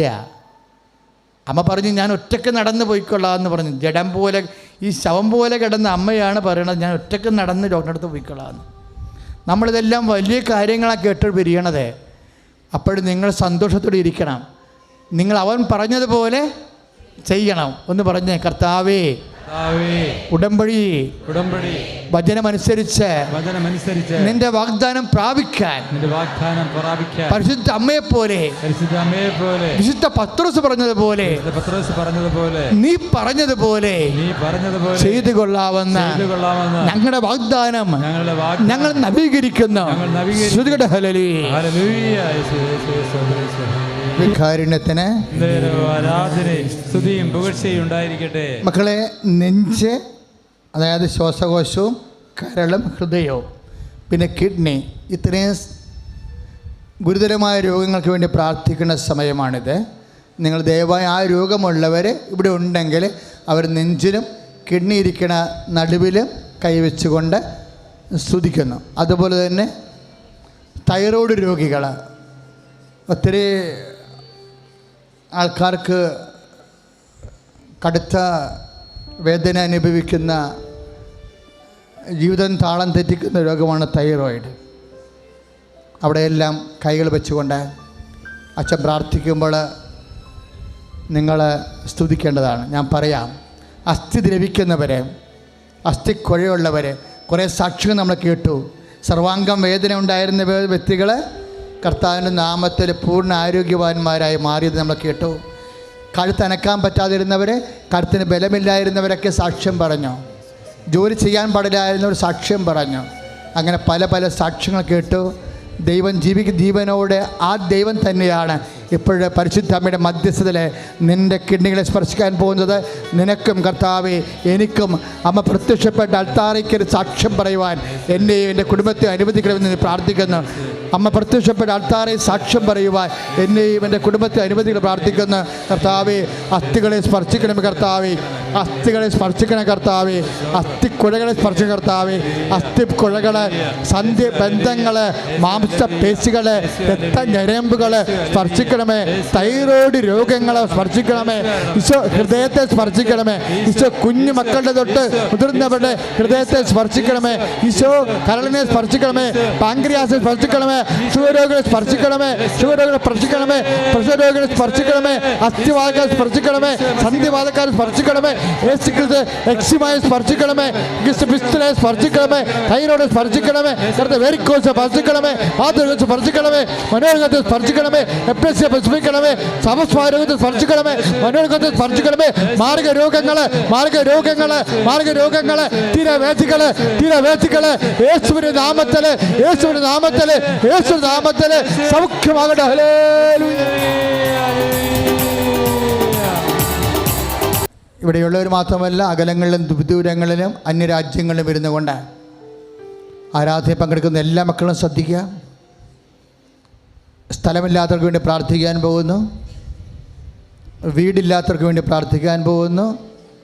വാടക വീടുകൾ, ഒറ്റയ്ക്ക് താമസിക്കുന്നവർ, പാട്ടത്തിന് താമസിക്കുന്നവർ, ഭാഗുടമ്പടി നടക്കാത്തവർ, പാടുടമ്പ കുരുക്കിലാകപ്പെട്ടവർ, വസ്തു ജാമ്യത്തിലായിരിക്കുന്നവർ, വസ്തു ജപ്തിയിലായിരിക്കുന്നവർ, ജീവിക്കാൻ മാർഗമില്ലാത്തവർ, വരുമാന മാർഗമില്ലാത്തവർ, വ്യവസായം അടഞ്ഞു പോയവർ, വ്യാപാരം നിലച്ചു പോയവർ, ജോലി നഷ്ടപ്പെട്ടുകൊണ്ടിരിക്കുന്നവർ, പ്രൊമോഷൻ ഇല്ലാത്തവർ, ട്രാൻസ്ഫർ ഇല്ലാത്തവർ, ജോലി സംബന്ധമായ കുരുക്കളുള്ളവർ, ഡിപ്രൊമോട്ട് ചെയ്തവർ, ജോലി നഷ്ടപ്പെട്ടവർ, അതിശക്തമായ സ്തുതികളെ ഹല്ലേലൂയ.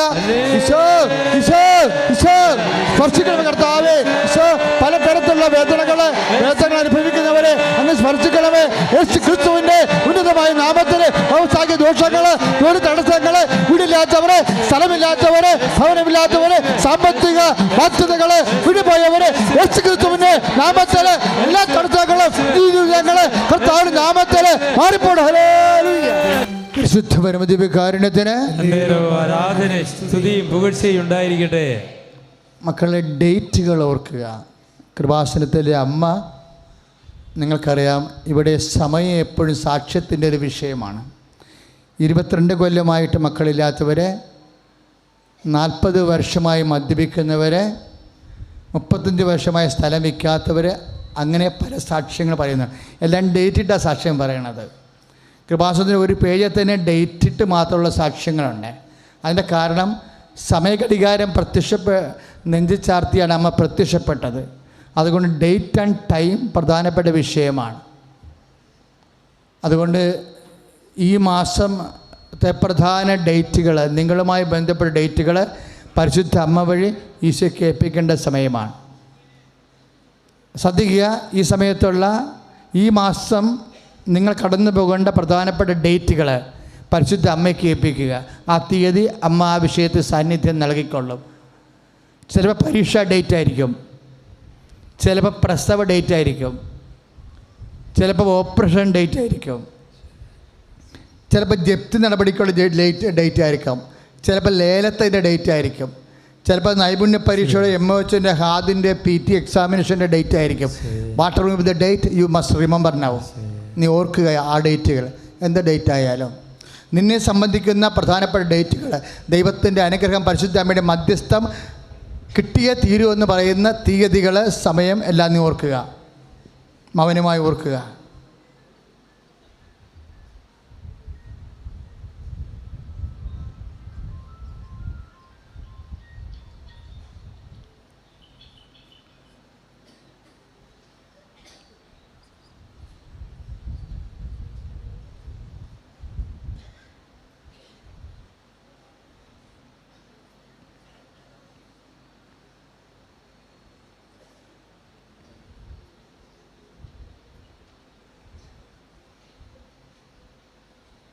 അച്ഛൻ ഡേറ്റുകളെ സംബന്ധിച്ച് പ്രാർത്ഥിക്കാൻ പോകുന്നു. മക്കളെ സ്തുതിക്കട്ടെ. ഹല്ലേലൂയ. നല്ലവനായ ഈശോയെ, അങ്ങയുടെ മക്കള് മനസ്സിലോർത്ത് പറഞ്ഞ ഓരോ ഡേറ്റുകൾ, യാത്രകൾ, സമയങ്ങൾ യേശുവിന്റെ നാമത്തിൽ ഈ നിമിഷം സമ്പൂർണ്ണമായി അമ്മയുടെ മധ്യസ്ഥത്തിൽ യേശുവിന് മുമ്പിൽ സമർപ്പിക്കുന്നു. ദൈവത്തിൻ്റെ കരുണ, ദൈവത്തിൻ്റെ കൃപ, ദൈവത്തിൻ്റെ സംരക്ഷണം ആ ഡേറ്റുകളിൽ ഉണ്ടാകട്ടെ. ഹല്ലേലൂയ, ഹല്ലേലൂയ, ഹല്ലേലൂയ, ഹല്ലേലൂയ. യേശുവേ സ്തോത്രം, സ്തോത്രം, സ്തോത്രം, സ്തോത്രം, സ്തോത്രം, സ്തോത്രം. ഹല്ലേലൂയ, ഹല്ലേലൂയ, ഹല്ലേലൂയ, ഹല്ലേലൂയ. യേശുവേ സ്തോത്രം, സ്തോത്രം, സ്തോത്രം. Praise the Lord. Praise the Lord. നേർച്ച വസ്തു എടുക്കുക. നേർച്ച വസ്തുക്കളുടെ ആശീർവാദത്തിൻ്റെ സമയമാണ്. പത്രവും നേർച്ച വസ്തുക്കൾ എടുക്കുക. എപ്പോഴും ശ്രദ്ധിക്കേണ്ടതാണ്, കൃപാസനം നേർച്ച വസ്തു 2 തരമാണ്. ഒന്ന് ഉടമ്പടി പ്രാർത്ഥനയുടെ നേർച്ച വസ്തുക്കൾ. അത് ഉടമ്പടി പ്രാർത്ഥനയുടെ നേർച്ച വസ്തുക്കൾ പരിശുദ്ധ അമ്മ നിന്ന സ്ഥലത്ത് ഉടമ്പടി എടുത്തവർക്ക് വേണ്ടിയുള്ള പച്ചത്തിരി, നീലത്തിരി, ഉടമ്പടി തൈലം, കാശുരൂപ, ഉപ്പ്, അത്രയും പരിശുദ്ധ കുർബാന ചൊല്ലിയാണ് അൾത്താരയിൽ വെച്ച് 12 പ്രാവശ്യം ആശീർവദിക്കുന്നത്. പിന്നെ കൃപാസനത്തിൻ്റെ പ്രാർത്ഥന ഉടമ്പടി എടുക്കാത്തവർ കൂടുന്ന പ്രാർത്ഥനയുണ്ട്. ആ പ്രാർത്ഥന കൂടുന്നവരെ ഉപയോഗിക്കാനുള്ള നേർച്ച വസ്തു ഉപയോഗിച്ച് ഈ ശക്തി ആർജിക്കാനുള്ള നേർച്ച വസ്തു ജെറീക്കോ പ്രാർത്ഥന ചൊല്ലി വെഞ്ചരിക്കുന്നതാണ്. 30 പേരുമായിട്ട് കർത്താവിൻ്റെ പരിശുദ്ധ കുർബാന എഴുന്നള്ളിച്ച് കൊണ്ടുപോയി മുക്കിലും മൂലയിലും വെച്ച് ആരാധിച്ചതിന് ശേഷം സ്റ്റോളിൽ കൊണ്ടുവന്ന് നേർച്ച വസ്തുക്കളുടെ മേൽ വെച്ച് വിശ്വാസ പ്രമാണം ചൊല്ലി അച്ഛൻ ആശീർവദിച്ചതാണ് നമ്മുടെ സ്റ്റോളിൽ നിന്ന് ലഭിക്കുന്ന നേർച്ച വസ്തുക്കൾ. ഇതാണ് കൃപാസനം നേർച്ച വസ്തുക്കൾ. ഈ കൃപാസനം നേർച്ച വസ്തുക്കൾ കൃപാസനം ധ്യാനത്തിൽ വരുന്നവർ കൃപാസനം നേർച്ച വസ്തുക്കളാണ് ഉപയോഗിക്കേണ്ടത്. അത് ഈ മതിൻ്റെ ഉള്ളിൽ നിന്ന് മാത്രമേ ലഭിക്കത്തുള്ളൂ. നേർച്ച വസ്തുക്കൾ വാങ്ങിക്കുമ്പോൾ ശ്രദ്ധിക്കണം. കാരണം ഈ സാക്ഷ്യങ്ങളെല്ലാം പറഞ്ഞിരിക്കുന്നത് പലതും നേർച്ച വസ്തുക്കൾ ഉപയോഗിച്ചാണ്. അത് കൃപാസനം നേർച്ച വസ്തുക്കളാണ്.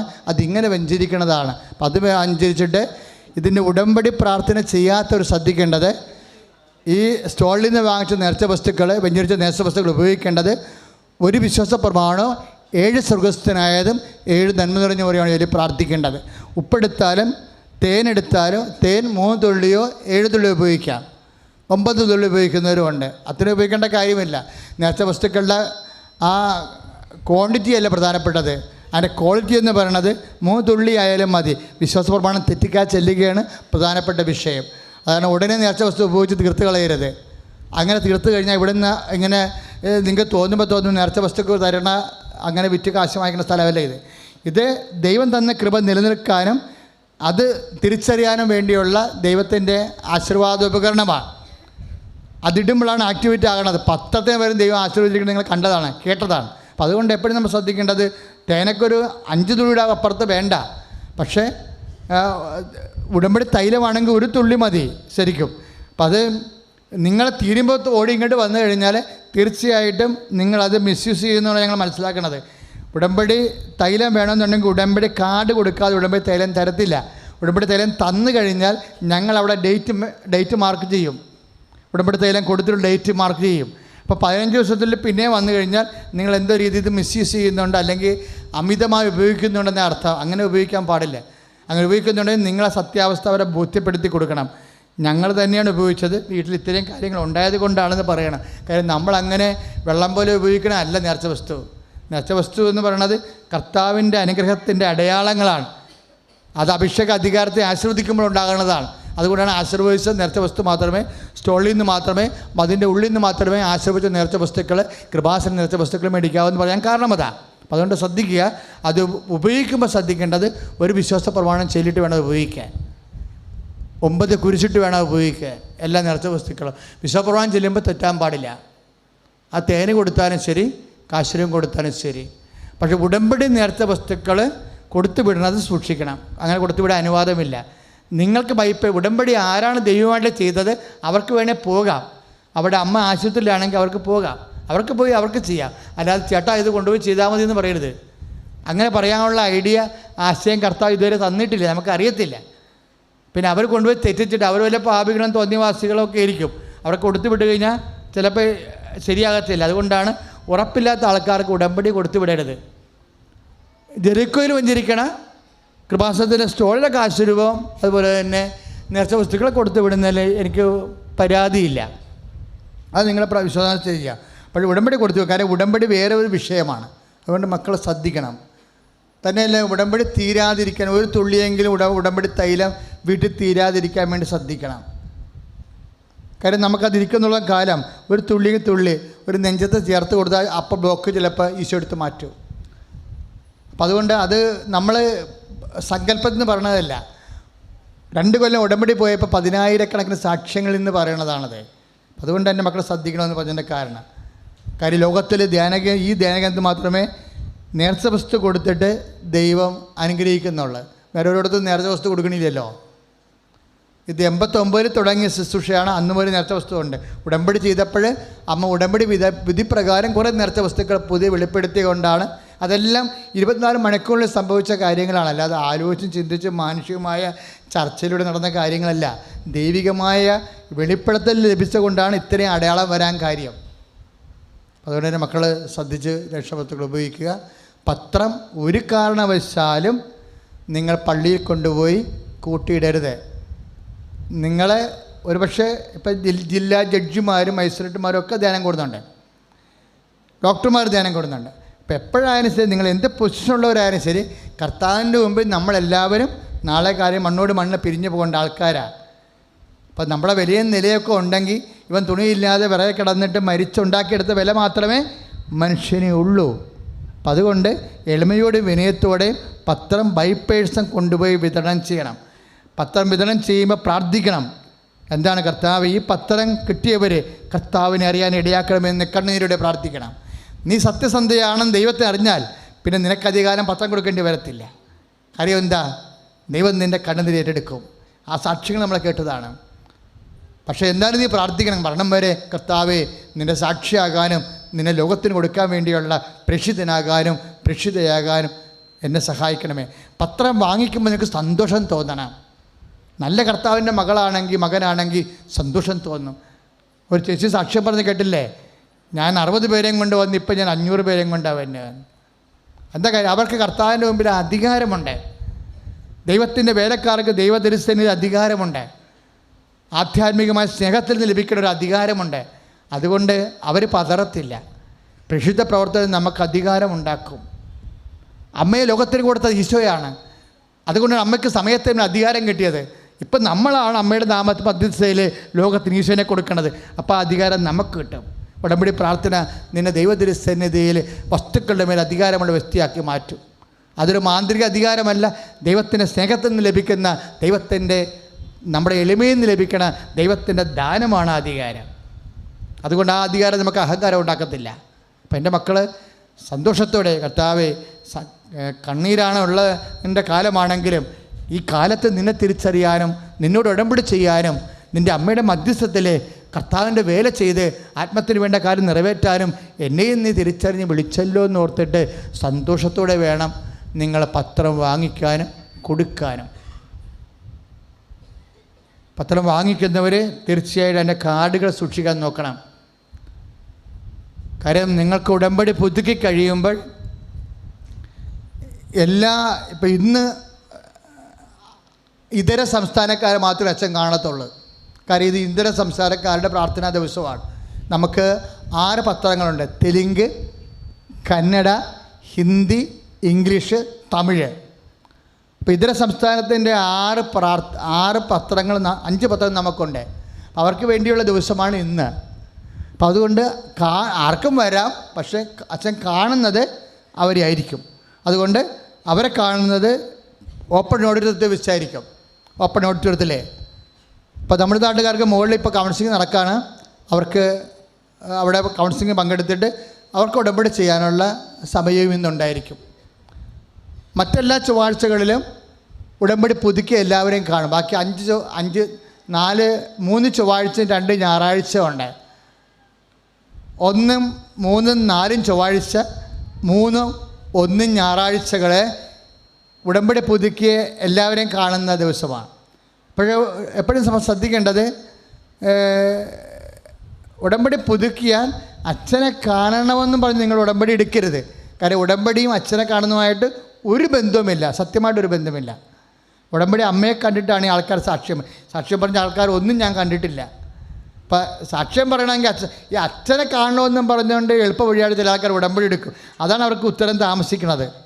അച്ഛനെ കാണുന്നതുകൊണ്ടൊരു ബന്ധവുമില്ല. പിന്നെ അച്ഛൻ കാണുന്നതെന്ന് ചോദിച്ചു കഴിഞ്ഞാൽ എന്തെങ്കിലും ഒരു ഡൈക്കോട്ടമി ഉണ്ടായി ഒരു തീരുമാനം എടുക്കാൻ പറ്റാതെ ഭ്രാന്തി പിടിക്കുന്ന ഒരവസ്ഥയിൽ വന്നാൽ തീർച്ചയായിട്ടും അങ്ങനെയുള്ളവർ ഉടമ്പടി എടുക്കുമ്പോൾ ഉടമ്പടി പുതുക്കിയിട്ടുണ്ടെങ്കിൽ, കാരണം ഉടമ്പടി എടുത്തുകൊണ്ട് പ്രയോജനമില്ല. ഉടമ്പടി ഞാൻ അംഗീകരിക്കണം എന്നുണ്ടെങ്കിൽ ഒരു പ്രാവശ്യമെങ്കിലും ഉടമ്പടി പുതുക്കണം. കാര്യം നിങ്ങൾ ഈ സാക്ഷ്യം പറഞ്ഞ ആൾക്കാർ ശ്രദ്ധിച്ചില്ലേ, അവർ കർത്താവ് ഒരു അടയാളം കൊടുക്കാതിരുന്നിട്ട് പുതുക്കി കഴിഞ്ഞപ്പോഴാണ് അടയാളം കൊടുത്തത്. അപ്പം അതുകൊണ്ട് പുതുക്കുമ്പോൾ അത് സ്ഥിരീകരിക്കുക, ഒരു ഘട്ടമെങ്ങനെ സ്ഥിരീകരിക്കാൻ മറ്റൊരു പ്രോസസ്സിലിരിക്കുന്നവരാണ്. അപ്പം അമ്മ ഇടപെട്ടുകൊണ്ടിരിക്കുന്ന സമയമാണ്. അപ്പോൾ അതുകൊണ്ട് അച്ഛൻ ഇടപെടേണ്ട കാര്യമില്ല അതിൻ്റെ അകത്ത്. അതുകൊണ്ട് ഉടമ്പടി എടുത്തവരൊന്നും കാണേണ്ട കാര്യമില്ല. അടുത്ത ചൊവ്വാഴ്ച ഇപ്പോൾ വളരെ എമർജൻസി ഇരിക്കുന്നവർ ഉടമ്പടി പുതുക്കിയവർക്ക് പ്രാർത്ഥന കഴിയുമ്പോൾ അച്ഛനെ കാണാൻ സാധിക്കും. അതായത് വളരെ ഹൈ എമർജൻസി 60 പേരെ കാണുമായിരിക്കും. 60 പേരെ കാണുമ്പോൾ തന്നെ രാത്രിയാകും. 60 പേരെ കാര്യം പ്രാർത്ഥന കഴിഞ്ഞാൽ കാണുന്നത്. അപ്പം അടുത്ത ചൊവ്വാഴ്ച മുതൽ ഒരു കുർബാനയേ ഉള്ളൂ. ഇപ്പം സാധാരണ 2 കുർബാന ഉണ്ടാകത്തില്ലേ നമുക്ക്? ഇന്നത്തെ പോലെ ഒരു കുർബാന ഉണ്ടാവും അടുത്ത ചൊവ്വാഴ്ച മുതലേ. ആ കുർബാന 8 മണിക്കായിരിക്കും. അപ്പോൾ അതുകൊണ്ട് മിക്കവാറും പ്രോഗ്രാം ഈ പറഞ്ഞ പോലെ ഇന്ന് താമസിച്ച് സാക്ഷ്യത്തിന് എക്സ്പ്ലനേഷൻ കൂടി പോയതുകൊണ്ടാണ് താമസിച്ചത്. അല്ലെന്നുകൊണ്ട് താമസിക്കത്തില്ല. കൃത്യമായി എപ്പോഴും പ്രോഗ്രാം 3:30 അവസാനിക്കും ഇനി മുതൽ. അപ്പോൾ എന്തിനാണെന്ന് വെച്ചാൽ 3:30 തൊട്ട് ഹൃദയരോഗികളെ ഒരു ചൊവ്വാഴ്ച പ്രാർത്ഥിക്കും. അടുത്ത മാർച്ച് മാസം മുതൽ അങ്ങനെയാണ്. ഏതെങ്കിലും ചൊവ്വാഴ്ച ഹൃദയരോഗികളെ പ്രാർത്ഥിക്കും, മറ്റേ ചൊവ്വാഴ്ച കരൾ രോഗികളെ പ്രാർത്ഥിക്കും, വ്യക്തിപരമായിട്ട് പ്രാർത്ഥിക്കും. വേറെ ചൊവ്വാഴ്ച തൈറോയ്ഡുകാരെ പ്രാർത്ഥിക്കും. വേറെ ചൊവ്വാഴ്ച കുഞ്ഞുങ്ങളില്ലാത്തവരെയും പ്രാർത്ഥിക്കും. അങ്ങനെ പത്രത്തിലുണ്ടാകും, മാർച്ച് മാസം പത്രത്തിലുണ്ടാകും ഈ ഏത് ചൊവ്വാഴ്ചയാണ് ആരെ പ്രാർത്ഥിക്കണമെന്നുണ്ടാകും. അങ്ങനെ പ്രാർത്ഥിച്ചാൽ ഒരു 50 പേരൊക്കെ ഉണ്ടാകും. എമർജൻസി രോഗികൾ, ഓപ്പറേഷൻ നിശ്ചയിച്ചവരുണ്ടാകും. ബാക്കി ഉടമ്പടി പുതുക്കിയവരെ കാണും. ഉടമ്പടി പുതുക്കിയവരെ എമർജൻസി ഇരിക്കുന്നവരെ കാണും. അപ്പോൾ മിക്കവാറും 4 മണി തൊട്ട് കാണാൻ പറ്റുമായിരിക്കും. 4 മണി തൊട്ട് 6 മണി വരെ കാണുകയാണെങ്കിൽ ഒരു 100 പേര് തീരും. അപ്പോൾ ഈ ഹൈ എമർജൻസി ഉള്ളവരെ നമുക്ക് സഹായിക്കാൻ പറ്റും. അതുകൊണ്ട് നിങ്ങൾ സന്തോഷത്തോടെ ഇരിക്കുക. ഞങ്ങൾക്ക് എല്ലാവർക്കും വേണ്ടി പ്രാർത്ഥിക്കണം. 80 ശുശ്രൂഷകർ ഇവിടെ ഇതിൻ്റെ സ്റ്റാഫിൻ്റെ അകത്തുണ്ട്. 80 പേര് ഉണ്ടെങ്കിൽ മാത്രമേ നമുക്ക് കൃപാസനം റൺ ചെയ്യാൻ പറ്റത്തുള്ളൂ. കാര്യം ഒരു ദിവസം വരുന്നത് 500 പേരാ പുതുക്കാൻ വരുന്നത്. ചിലപ്പോൾ 1000 പേര് വരും. അവരുടെ കുടുംബാംഗങ്ങൾ കൂടി ആകുമ്പോൾ 4000 പേരൊക്കെയാണ് എല്ലാ ദിവസവും ഉള്ളത്. ഇവരെല്ലാം മെയിൻറ്റെയിൻ ചെയ്ത് അവരെല്ലാം സന്തോഷിപ്പിച്ചും വിടണം. ഇപ്പോൾ വിദേശികളും വരാൻ തുടങ്ങി. ഇപ്പം ഞങ്ങളുടെ കയ്യിൽ നിന്ന് എന്തെങ്കിലും ഒരു റഫായിട്ടുള്ള വാക്ക് ആർക്കെങ്കിലും കിട്ടിയിട്ടുണ്ടെങ്കിൽ ഞങ്ങളോട് ക്ഷമിക്കണമെന്നാണ് എനിക്ക് പറയാനുള്ളത്. മനഃപൂർവ്വമല്ല, രാവിലെ മുതൽ നിൽക്കുന്ന പ്രവർത്തകരാണ്. അവരിങ്ങനെ രാത്രി നിൽക്കുമ്പോൾ ചിലപ്പോൾ ഭക്ഷണം കഴിക്കാൻ പോലും പോകാൻ പറ്റണില്ല ഇവിടെ. അങ്ങനെ ശരീരമൊക്കെ ചൂടാകുമ്പോഴായിരിക്കും ചിലപ്പോൾ നിങ്ങൾ ചോദിച്ചതിൻ്റെ പിന്നെയും ചോദിക്കുമ്പോഴും. ഇപ്പോൾ ഒരു ചെടുത്ത് വന്ന് ചോദിച്ച് അവർക്ക് എന്താ വേണ്ടത്? ഉടമ്പടി ചെയ്യേണ്ടത്, നേരത്തെ ദിവസം മാത്രം മതി ഉടമ്പടിയുടെ. അപ്പോൾ ചിലപ്പോൾ ചൂടായി പോവും, അത് കാപട്യമായത് കാരണം. അപ്പം അങ്ങനെ ആർക്കെങ്കിലും കൃപാസനത്തിലെ പ്രവർത്തകർ, എനിക്ക് നല്ല വിശ്വാസമുള്ള സ്റ്റാഫാണ് ഉള്ളത്. എല്ലാവരും കർത്താവിൻ്റെ കൃപയിൽ നിൽക്കുന്നവരാണ്. ഞങ്ങളുടെ ഒരു സിറ്റുവേഷൻ വളരെ മോശമാണ്. കാര്യം രാവിലെ മുതൽ തുടങ്ങുന്നതാണ്, തീരണത് ഇവരൊക്കെ വീട്ടിൽ ചെല്ലണ സ്റ്റാഫ്, നമ്മുടെ വീട്ടിൽ ചെല്ലുന്ന സ്റ്റാഫ് ചെല്ലുമ്പോൾ 8 മണിയാവും. പിന്നെ വീട്ടിലെ പണി ചെയ്ത് ഭക്ഷണം കഴിച്ച് കിടന്നുറങ്ങി രാവിലെ ഇവിടെ 8 മണിക്ക് വരണം. അപ്പം അങ്ങനെയൊക്കെയുള്ള ഇപ്പോൾ ആർക്കെങ്കിലുമൊക്കെ കൃപാസനത്തിൽ ജോലി ചെയ്യാൻ ഉദ്ദേശിക്കുന്നുണ്ടെങ്കിൽ, മാതാവിൻ്റെ വേല ചെയ്യാൻ ഉദ്ദേശിക്കുന്നുണ്ടെങ്കിൽ വളരെ സ്വാഗതമാണ്. അപ്പം ഇവിടെ ഉള്ളവർക്ക് കുറച്ച് ലീവ് കിട്ടും. കാരണം ഇവിടെ ഇപ്പോൾ ശനിയാഴ്ച പോലും ഓഫ് കൊടുക്കാൻ പറ്റാതില്ല. 80 പേരെ നമുക്ക് മാറ്റാൻ പറ്റാതിരിക്കുകയാണ്. അപ്പോൾ ഞങ്ങൾക്ക് ഒരു 10-20 പേരെ കൂടി കിട്ടണം. DTPയിലായാലും ശരി. ഈ ഫോണിങ്ങിൻ്റെ പ്രശ്നം ഭയങ്കരമാണ്. കാര്യം 3 ഫോണുണ്ട്. പക്ഷേ വിളിക്കുമ്പോൾ ഈ ചിലപ്പോൾ സ്റ്റാഫ് ലീവാണെങ്കിൽ നമുക്ക് ഫോൺ ഒരാൾ എടുക്കത്തില്ല. ഒരു സമയത്തിന് നമ്മൾ ഒരാളിനോട് സംസാരിച്ചുകൊണ്ടിരിക്കുമ്പോൾ 17 പേര് വിളിച്ചിരിക്കും. ഒരാളിനോട് നമ്മൾ സംസാരിച്ചുകൊണ്ടിരിക്കുന്ന സമയത്ത് തന്നെയാണ് ആ സെക്കൻഡിൽ 17 പേര് വിളിച്ചിരിക്കും. അപ്പോൾ ഇവിടെ തന്നെ ഒരു 20 ഫോൺ വേണ്ടി വരും. 20 ഫോൺ ഉണ്ടെങ്കിൽ മാത്രമേ കൃപാസനം റൺ ചെയ്യാൻ പറ്റത്തുള്ളൂ. നിങ്ങൾ ഇതിൻ്റെ മുകളിൽ ഇപ്പോൾ ഞങ്ങൾ കെട്ടിടങ്ങൾ ഉണ്ടാക്കാൻ പോവുകയാണ് ഫോൺ ബൂത്തായിട്ട്. കാര്യം ആൾക്കാർ ഭയങ്കര കംപ്ലൈൻറ്റ്, കാര്യം എടുക്കണില്ലെന്ന്. സത്യമാണ്, എടുക്കാഞ്ഞിട്ടല്ല, 3 പേരേ ഉള്ളൂ. 3 പേരെ വെച്ച് മെയിൻറ്റെയിൻ ചെയ്യാൻ പറ്റണില്ല. ഇപ്പം നിങ്ങൾക്ക് മാതാവിനെ സഹായിക്കണമെന്നൊക്കെ തോന്നുന്നുണ്ടെങ്കിൽ ഞങ്ങളൊരു ചെറിയ സ്റ്റൈഫൻഡ് തരും നിങ്ങൾക്ക്. ഏതെങ്കിലും ഒരു സമയത്ത് കർത്താവിനെ ശുശ്രൂഷിക്കണമെന്ന് തോന്നിയാൽ, ഇപ്പോൾ ദൂരമുള്ളവരാണെങ്കിൽ ശരി, ഞങ്ങൾക്കിവിടെ നിങ്ങൾ വാടക കെട്ടിടമൊക്കെ എടുത്ത് തരാം. നിങ്ങൾക്കിവിടെ താമസിക്കാം, ശുശ്രൂഷ ചെയ്യാം. ചിലപ്പോൾ 1 മാസമായിരിക്കും, ചിലപ്പോൾ 3 മാസമായിരിക്കും. നിങ്ങൾക്ക് പക്ഷേ വികാരിയച്ഛൻ്റെ കത്ത് വേണം, നിങ്ങൾ ഓക്കെ ആണ് എന്നുള്ളത്. കാര്യം അല്ലെങ്കിൽ ഇഷ്യൂസൊക്കെ ഉണ്ടായിക്കഴിഞ്ഞാൽ നമുക്ക് താങ്ങാൻ പറ്റത്തില്ല. അപ്പോൾ അതുകൊണ്ട് ശ്രദ്ധിക്കുക. അങ്ങനെയുള്ളവർക്ക് കൃപാസനത്തിൽ താമസിച്ച് ഇവിടെ ലേഡീസിനൊന്നും ഇവിടെ ഉറങ്ങാൻ അനുവാദമില്ല, ബിഷപ്പ് അനുവദിക്കത്തില്ല. കൃപാസനത്തിൽ 6 മണിയാകുമ്പോൾ ലേഡീസ് ഇവിടെയുള്ള സ്റ്റാഫ് എല്ലാം വിട്ടുപോകണമെന്ന്. അപ്പോൾ അവർ നമ്മൾ സിസ്റ്റേഴ്സ് ഉണ്ട്, സിസ്റ്റേഴ്സിൻ്റെ സ്ഥാപനത്തിൽ കോൺവെൻറ്റിൽ കൊണ്ടുപോയാണ് അവരെ ഇവിടുന്ന് ഭക്ഷണം കൊടുത്തിട്ട് അവിടെ കൊണ്ടുപോയി കിടത്തും. രാവിലെ അവർ വരും. പിന്നെ അടുത്ത വീട് എടുത്തിട്ടുണ്ട്. അങ്ങനെയാണ് അകലെയുള്ളവർ സ്റ്റാഫാകാൻ ഉദ്ദേശിക്കുന്നുണ്ടെങ്കിൽ നിങ്ങൾക്ക് ഓഫീസുമായിട്ട് ബന്ധപ്പെടാം. ബഹുമാനപ്പെട്ട സിസ്റ്ററിനെ കണ്ടാൽ മതി. സിസ്റ്റർ ഓഫീസറുണ്ട്, എനിക്ക് സ്റ്റാഫാകാൻ താല്പര്യമുണ്ടെന്നുണ്ടെങ്കിൽ അവർ സിസ്റ്ററിനോട് പറഞ്ഞാൽ മതി. ചിലപ്പോൾ 2 മാസമാകാം, ചിലപ്പോൾ 3 മാസമാകാം, ചിലപ്പോൾ 1 കൊല്ലമാകാം. നിങ്ങൾ പറഞ്ഞു കൊടുത്താൽ മതി. ഒരപേക്ഷ എഴുതി കൊടുത്തു കഴിഞ്ഞാൽ നിങ്ങളുടെ തിരിച്ചേ കാർഡ് വെച്ച് കഴിഞ്ഞാൽ പറ്റും. മരിയൻ തപസ്സിന് വരുമ്പോഴും എപ്പോഴും നമുക്ക് മനസ്സിലാക്കണം, മരിയൻ തപസ്സിന് വരുമ്പോൾ നിങ്ങളുടെ കയ്യിൽ തിരിച്ചേ കാർഡ് മസ്റ്റാണ്. വേറെ ഒന്നും നമുക്ക് ചെയ്യാൻ പറ്റത്തില്ല. പോലീസിൻ്റെ കൃത്യമായ നിർദ്ദേശമാണ് തിരിച്ചേ കാർഡ് വേണമെന്നുള്ളത്. അപ്പം അത് അനുസരിച്ച് പിന്നെ കോഴിക്കോട്, കാസർഗോഡ്, ട്രിവാൻഡ്രം എന്നൊക്കെ വെളുപ്പിനെ ആൾക്കാർ വരുന്നുണ്ട്, മാവേലിക്കൊക്കെ വരുന്നുണ്ട്. ഇപ്പം കോഴിക്കോടുകാരോടൊക്കെ പാലക്കാടൊക്കെ ഈ മാവേലിക്ക് വരുന്നവരില്ലേ, അവരോട് എനിക്ക് പറയാനുള്ളത്, നിങ്ങൾ ആലപ്പുഴയ്ക്കുള്ള ടിക്കറ്റ് എടുക്കരുത്. ട്രെയിനിൽ ചേർത്തല ഇറങ്ങണം. ചേർത്തല ഇറങ്ങിയിട്ട് ചേർത്തല ഇറങ്ങിയുള്ള ഗുണമെന്ന് പറഞ്ഞത് ആലപ്പുഴ വരെയുള്ള കാശ് ലാഭം ഉണ്ടാകും. പിന്നെ കൃപാസനത്തിലോട്ട് ചേർത്തല റെയിൽവേ സ്റ്റേഷൻ്റെ ഗേറ്റിങ്ങിൽ തന്നെ വണ്ടിയുണ്ട് ഇങ്ങോട്ട് ആലപ്പുഴയ്ക്ക്. അപ്പോൾ നിങ്ങൾക്ക് ഇതിൻ്റെ വാതിക്കൽ ഇറങ്ങാൻ പറ്റും. വാതിക്കൽ ഇറങ്ങിയുള്ള ഗുണമെന്ന് പറയണത്, ഞങ്ങൾ രാത്രി നിങ്ങളെ വെയിറ്റ് ചെയ്യുന്നുണ്ട് ഇവിടെ. നിങ്ങൾ വന്ന് വാതിക്കൽ ചോദിച്ചാൽ ഉടനെ ഗേറ്റ് തുറന്നു തരും. ഇങ്ങോട്ട് കയറാൻ പറ്റത്തില്ല, ഇവിടെ ഗേറ്റുണ്ട്. പക്ഷേ നിങ്ങളുടെ പ്രാഥമിക കാര്യങ്ങളെല്ലാം നിറവേറ്റാൻ വേണ്ടി പ്രത്യേകം ഗേറ്റ് വെച്ചിട്ട് അവിടെ അതെല്ലാം തുറന്നു വെച്ചിട്ടുണ്ട്. വെള്ളം കുടിക്കാനുള്ള വെള്ളമുണ്ട്. ഇനി ഉറങ്ങാനുള്ളവർക്കാണെങ്കിൽ പായയും തലേണിയും എല്ലാം സ്റ്റേജിൽ വെച്ചിട്ടുണ്ട്. ഇൻ കേസ് ആരെങ്കിലും രാത്രി വരികയാണെങ്കിൽ അവരെ സംരക്ഷിക്കാൻ വേണ്ടി ഉള്ള സംവിധാനങ്ങൾ ചെയ്തിട്ടുണ്ട്. അപ്പോൾ ഇതൊക്കെയാണ് ഇവിടുത്തെ സിറ്റുവേഷൻ. അതായത് വടക്കുനിന്ന് വന്ന ആൾക്കാർ ഒരിക്കലും ആലപ്പുഴ പോയി ഇറങ്ങി കഴിഞ്ഞാൽ ഇങ്ങോട്ട് വരാൻ വലിയ പാടാണ്. ബസ് എടുക്കണം, പ്രൈവറ്റ് ബസ്സേ ഉള്ളൂ, അങ്ങനെയൊക്കെ ഉള്ള പ്രശ്നങ്ങളുണ്ട്. അതുകൊണ്ട് വരുന്നവരോട് പറയണം, ഈ മാവേലി ഇപ്പം ഞാൻ റെയിൽവേ സ്റ്റേഷനിൽ നിൽക്കുമ്പോൾ സമയത്ത് രാത്രിക്ക് ആൾക്കാർ വന്ന് ഇറങ്ങിയിട്ട് എന്നോട് തന്നെ ചോദിക്കും കൃപാസനം എവിടെയാണെന്ന്. ഞാൻ എവിടെയെങ്കിലും പോയിട്ട് വരുന്നതായിരിക്കും. അപ്പോൾ അതപ്പോൾ രാത്രി ആൾക്കാർ വരുന്നുണ്ട്. വരുമ്പോൾ ഇവിടുത്തെ സിറ്റുവേഷൻ അതാണ്. ഇത് നമുക്കിവിടെ ഒരു ഇടഗേറ്റ് ഉണ്ട്, അത് തുറക്കത്തില്ല. അത് 6 മണിക്കേ തുറക്കത്തുള്ളൂ. പക്ഷേ ആ മെയിൻ ഹോളും സ്റ്റേജും ഉറങ്ങാനുള്ളതും വിശ്രമിക്കാനുള്ളതുമാണ് രാത്രി വരുന്നവർക്ക്. അവിടെ അച്ചറുണ്ടാകും. ഇവിടുത്തെ സംവിധാനങ്ങൾ പറഞ്ഞു തന്നിരിക്കുകയാണ്, ശ്രദ്ധിക്കുക. പത്രം വാങ്ങിച്ച് ഇനി ഈ ഗേറ്റിങ്ങെ കൂടിയേ പോകാവൂ. പടിഞ്ഞാറ് എല്ലാവരും പടിഞ്ഞോട്ട് പോകരുത്. കാരണം അവിടുന്ന് ആടിപ്പോൾ ഇങ്ങനെ തള്ളിക്കൊണ്ട് വരും. കാരണം റോഡേ വരെ ആൾ നിൽക്കുന്നുണ്ട്. അപ്പോൾ ഇതിലെ കൂടി പോകാം. ഇതിലെ കൂടി പോയാലും ശരി, പത്രം വാങ്ങിച്ചിട്ടേ പോകാവൂ. ഫെബ്രുവരി എപ്പോഴും നമ്മൾ ശ്രദ്ധിക്കേണ്ടത്, ഉടമ്പടി പുതുക്കിയാലും ഇപ്പം നിങ്ങൾ തൈക്കാട്ടുശ്ശേരി ചില ആൾക്കാർ വരുന്നുണ്ട്. തൈക്കാട്ടുശ്ശേരി വരാൻ ആർക്കും അനുവാദമില്ല.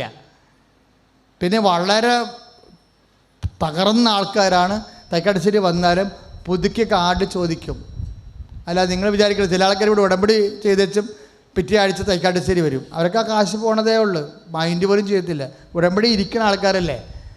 ഉടമ്പടി പുതുക്കാതെ അച്ഛൻ സംസാരിക്കത്തില്ല. അപ്പോൾ എപ്പോഴും നമ്മൾ ശ്രദ്ധ. അല്ലെങ്കിൽ പിന്നെ ക്യാൻസർ രോഗിയായിരിക്കണം. ക്യാൻസർ രോഗിയായിരിക്കണം എൻ്റെ അടുത്ത് വരേണ്ടത്. അത് അങ്ങനെയുള്ള രോഗികളെടുക്കും. പക്ഷെ അത് എപ്പോഴാണ് കുർബാനയ്ക്ക് വന്നിരിക്കണം. അവർ കുർബാന ഒന്നും വേണ്ട, രോഗശാന്തി മാത്രം വരികയെന്ന് പറഞ്ഞ ആൾക്കാർ കുർബാന തെറ്റിപ്പോയാൽ എനിക്ക് അയാളെക്കുറിച്ച് സംശയം തോന്നും. കാര്യം അയാളെ കുർബാനയ്ക്ക് ഒന്നും ഈശ്വരനെ വേണ്ട, അയാൾക്ക് രോഗശാന്തി അതയാളുടെ സ്വന്തം കാര്യമല്ലേ. അയാൾക്ക് ഈശ്വരനെ വേണ്ട, അയാൾക്ക് രോഗശാന്തി മതി, അതയാളുടെ സ്വന്തം കാര്യമല്ലേ. ഓരോരുത്തരുടെ സ്വന്തം കാര്യം നമ്മൾ ഈശ്വരനെ മാറ്റിക്കൊണ്ട് ചെയ്യണത് ദൈവശുശ്രൂഷ അല്ല. അപ്പോൾ ദൈവശുശ്രൂഷ അല്ലാത്ത ഞാൻ ചെയ്യത്തില്ല. ഞാൻ ഈശോയ്ക്ക് എന്താ പ്രാധാന്യം നോക്കത്തുള്ളൂ. അപ്പോൾ അതെപ്പോഴും നമ്മൾ ഈശോയുമായിട്ടുള്ള എഗ്രിമെൻറ്റുകളെല്ലാം കറക്റ്റ് ചെയ്യണം നിങ്ങൾ. അതാ ഉടമ്പടിയുടെ നിബന്ധനകൾ. അതിപ്പോൾ ഉടമ്പടി പുതുക്കിയ 2 മാസം മുമ്പാണെങ്കിൽ അതിന് ശേഷമുള്ള പത്രത്തിൻ്റെ കാർഡൊക്കെ അച്ഛൻ ചോദിക്കും. ഇപ്പോൾ ഡിസംബറിൽ ഉടമ്പടി പുതുക്കിയതാണ്, പിന്നെ കാണുന്ന ജനുവരിയിലെ കാർഡ് എന്ത് ചെയ്യും, ഫെബ്രുവരിയിലെ കാർഡ് എന്ത് ചെയ്യുമെന്ന് ചോദിക്കും. പത്രത്തിൻ്റെ കാർഡ് വേണം ചോദിക്കും.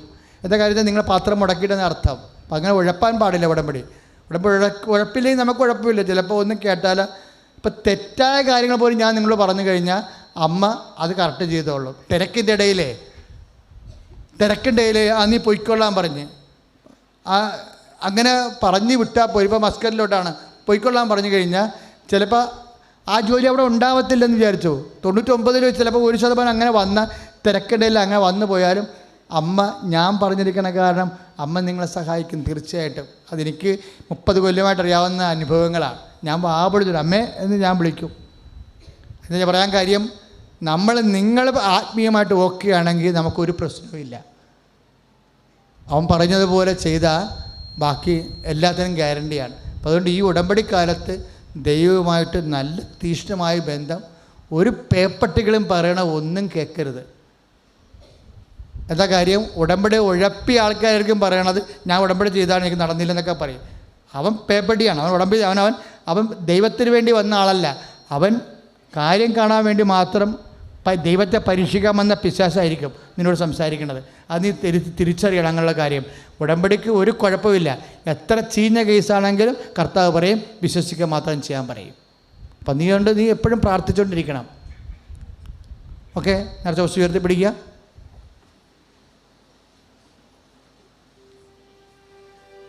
വിശ്വാസപ്രമാണം ചൊല്ലിട്ടെ. Lord Jesus Christ, pour out His Spirit, touch your fire finger, soak with the precious blood. Lord, infuse His Spirit, and with the authority of the Catholic Church, the power of Jesus Christ, with the merit of the Holy Priesthood, I bless the Holy Relics, those who have grace and peace and power.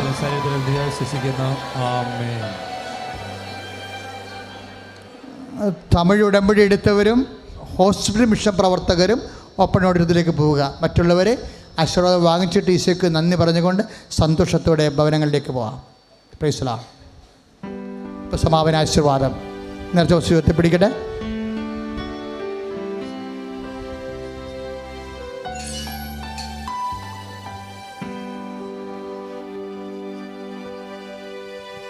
യേശുവേ നന്ദി. ഹല്ലേലൂയ ഹല്ലേലൂയ ഹല്ലേലൂയ hallelujah. എല്ലാവരും സ്തുതിക്കട്ടെ യേശുവേ.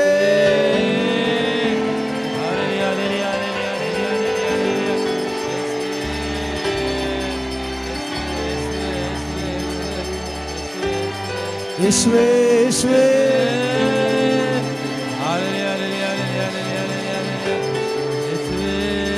യേശുവേ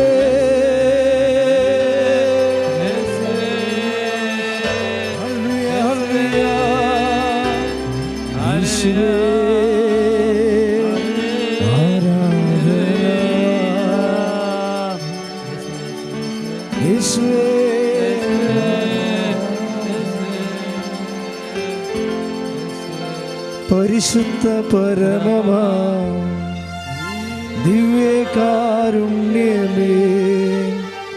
എന്നുമെന്നും അങ്ങേക്കാരാധന. പരിശുദ്ധ പരമമാ ദിവ്യകാരുണ്യമേ, എന്നുമെന്നും അങ്ങേക്കാരാധന.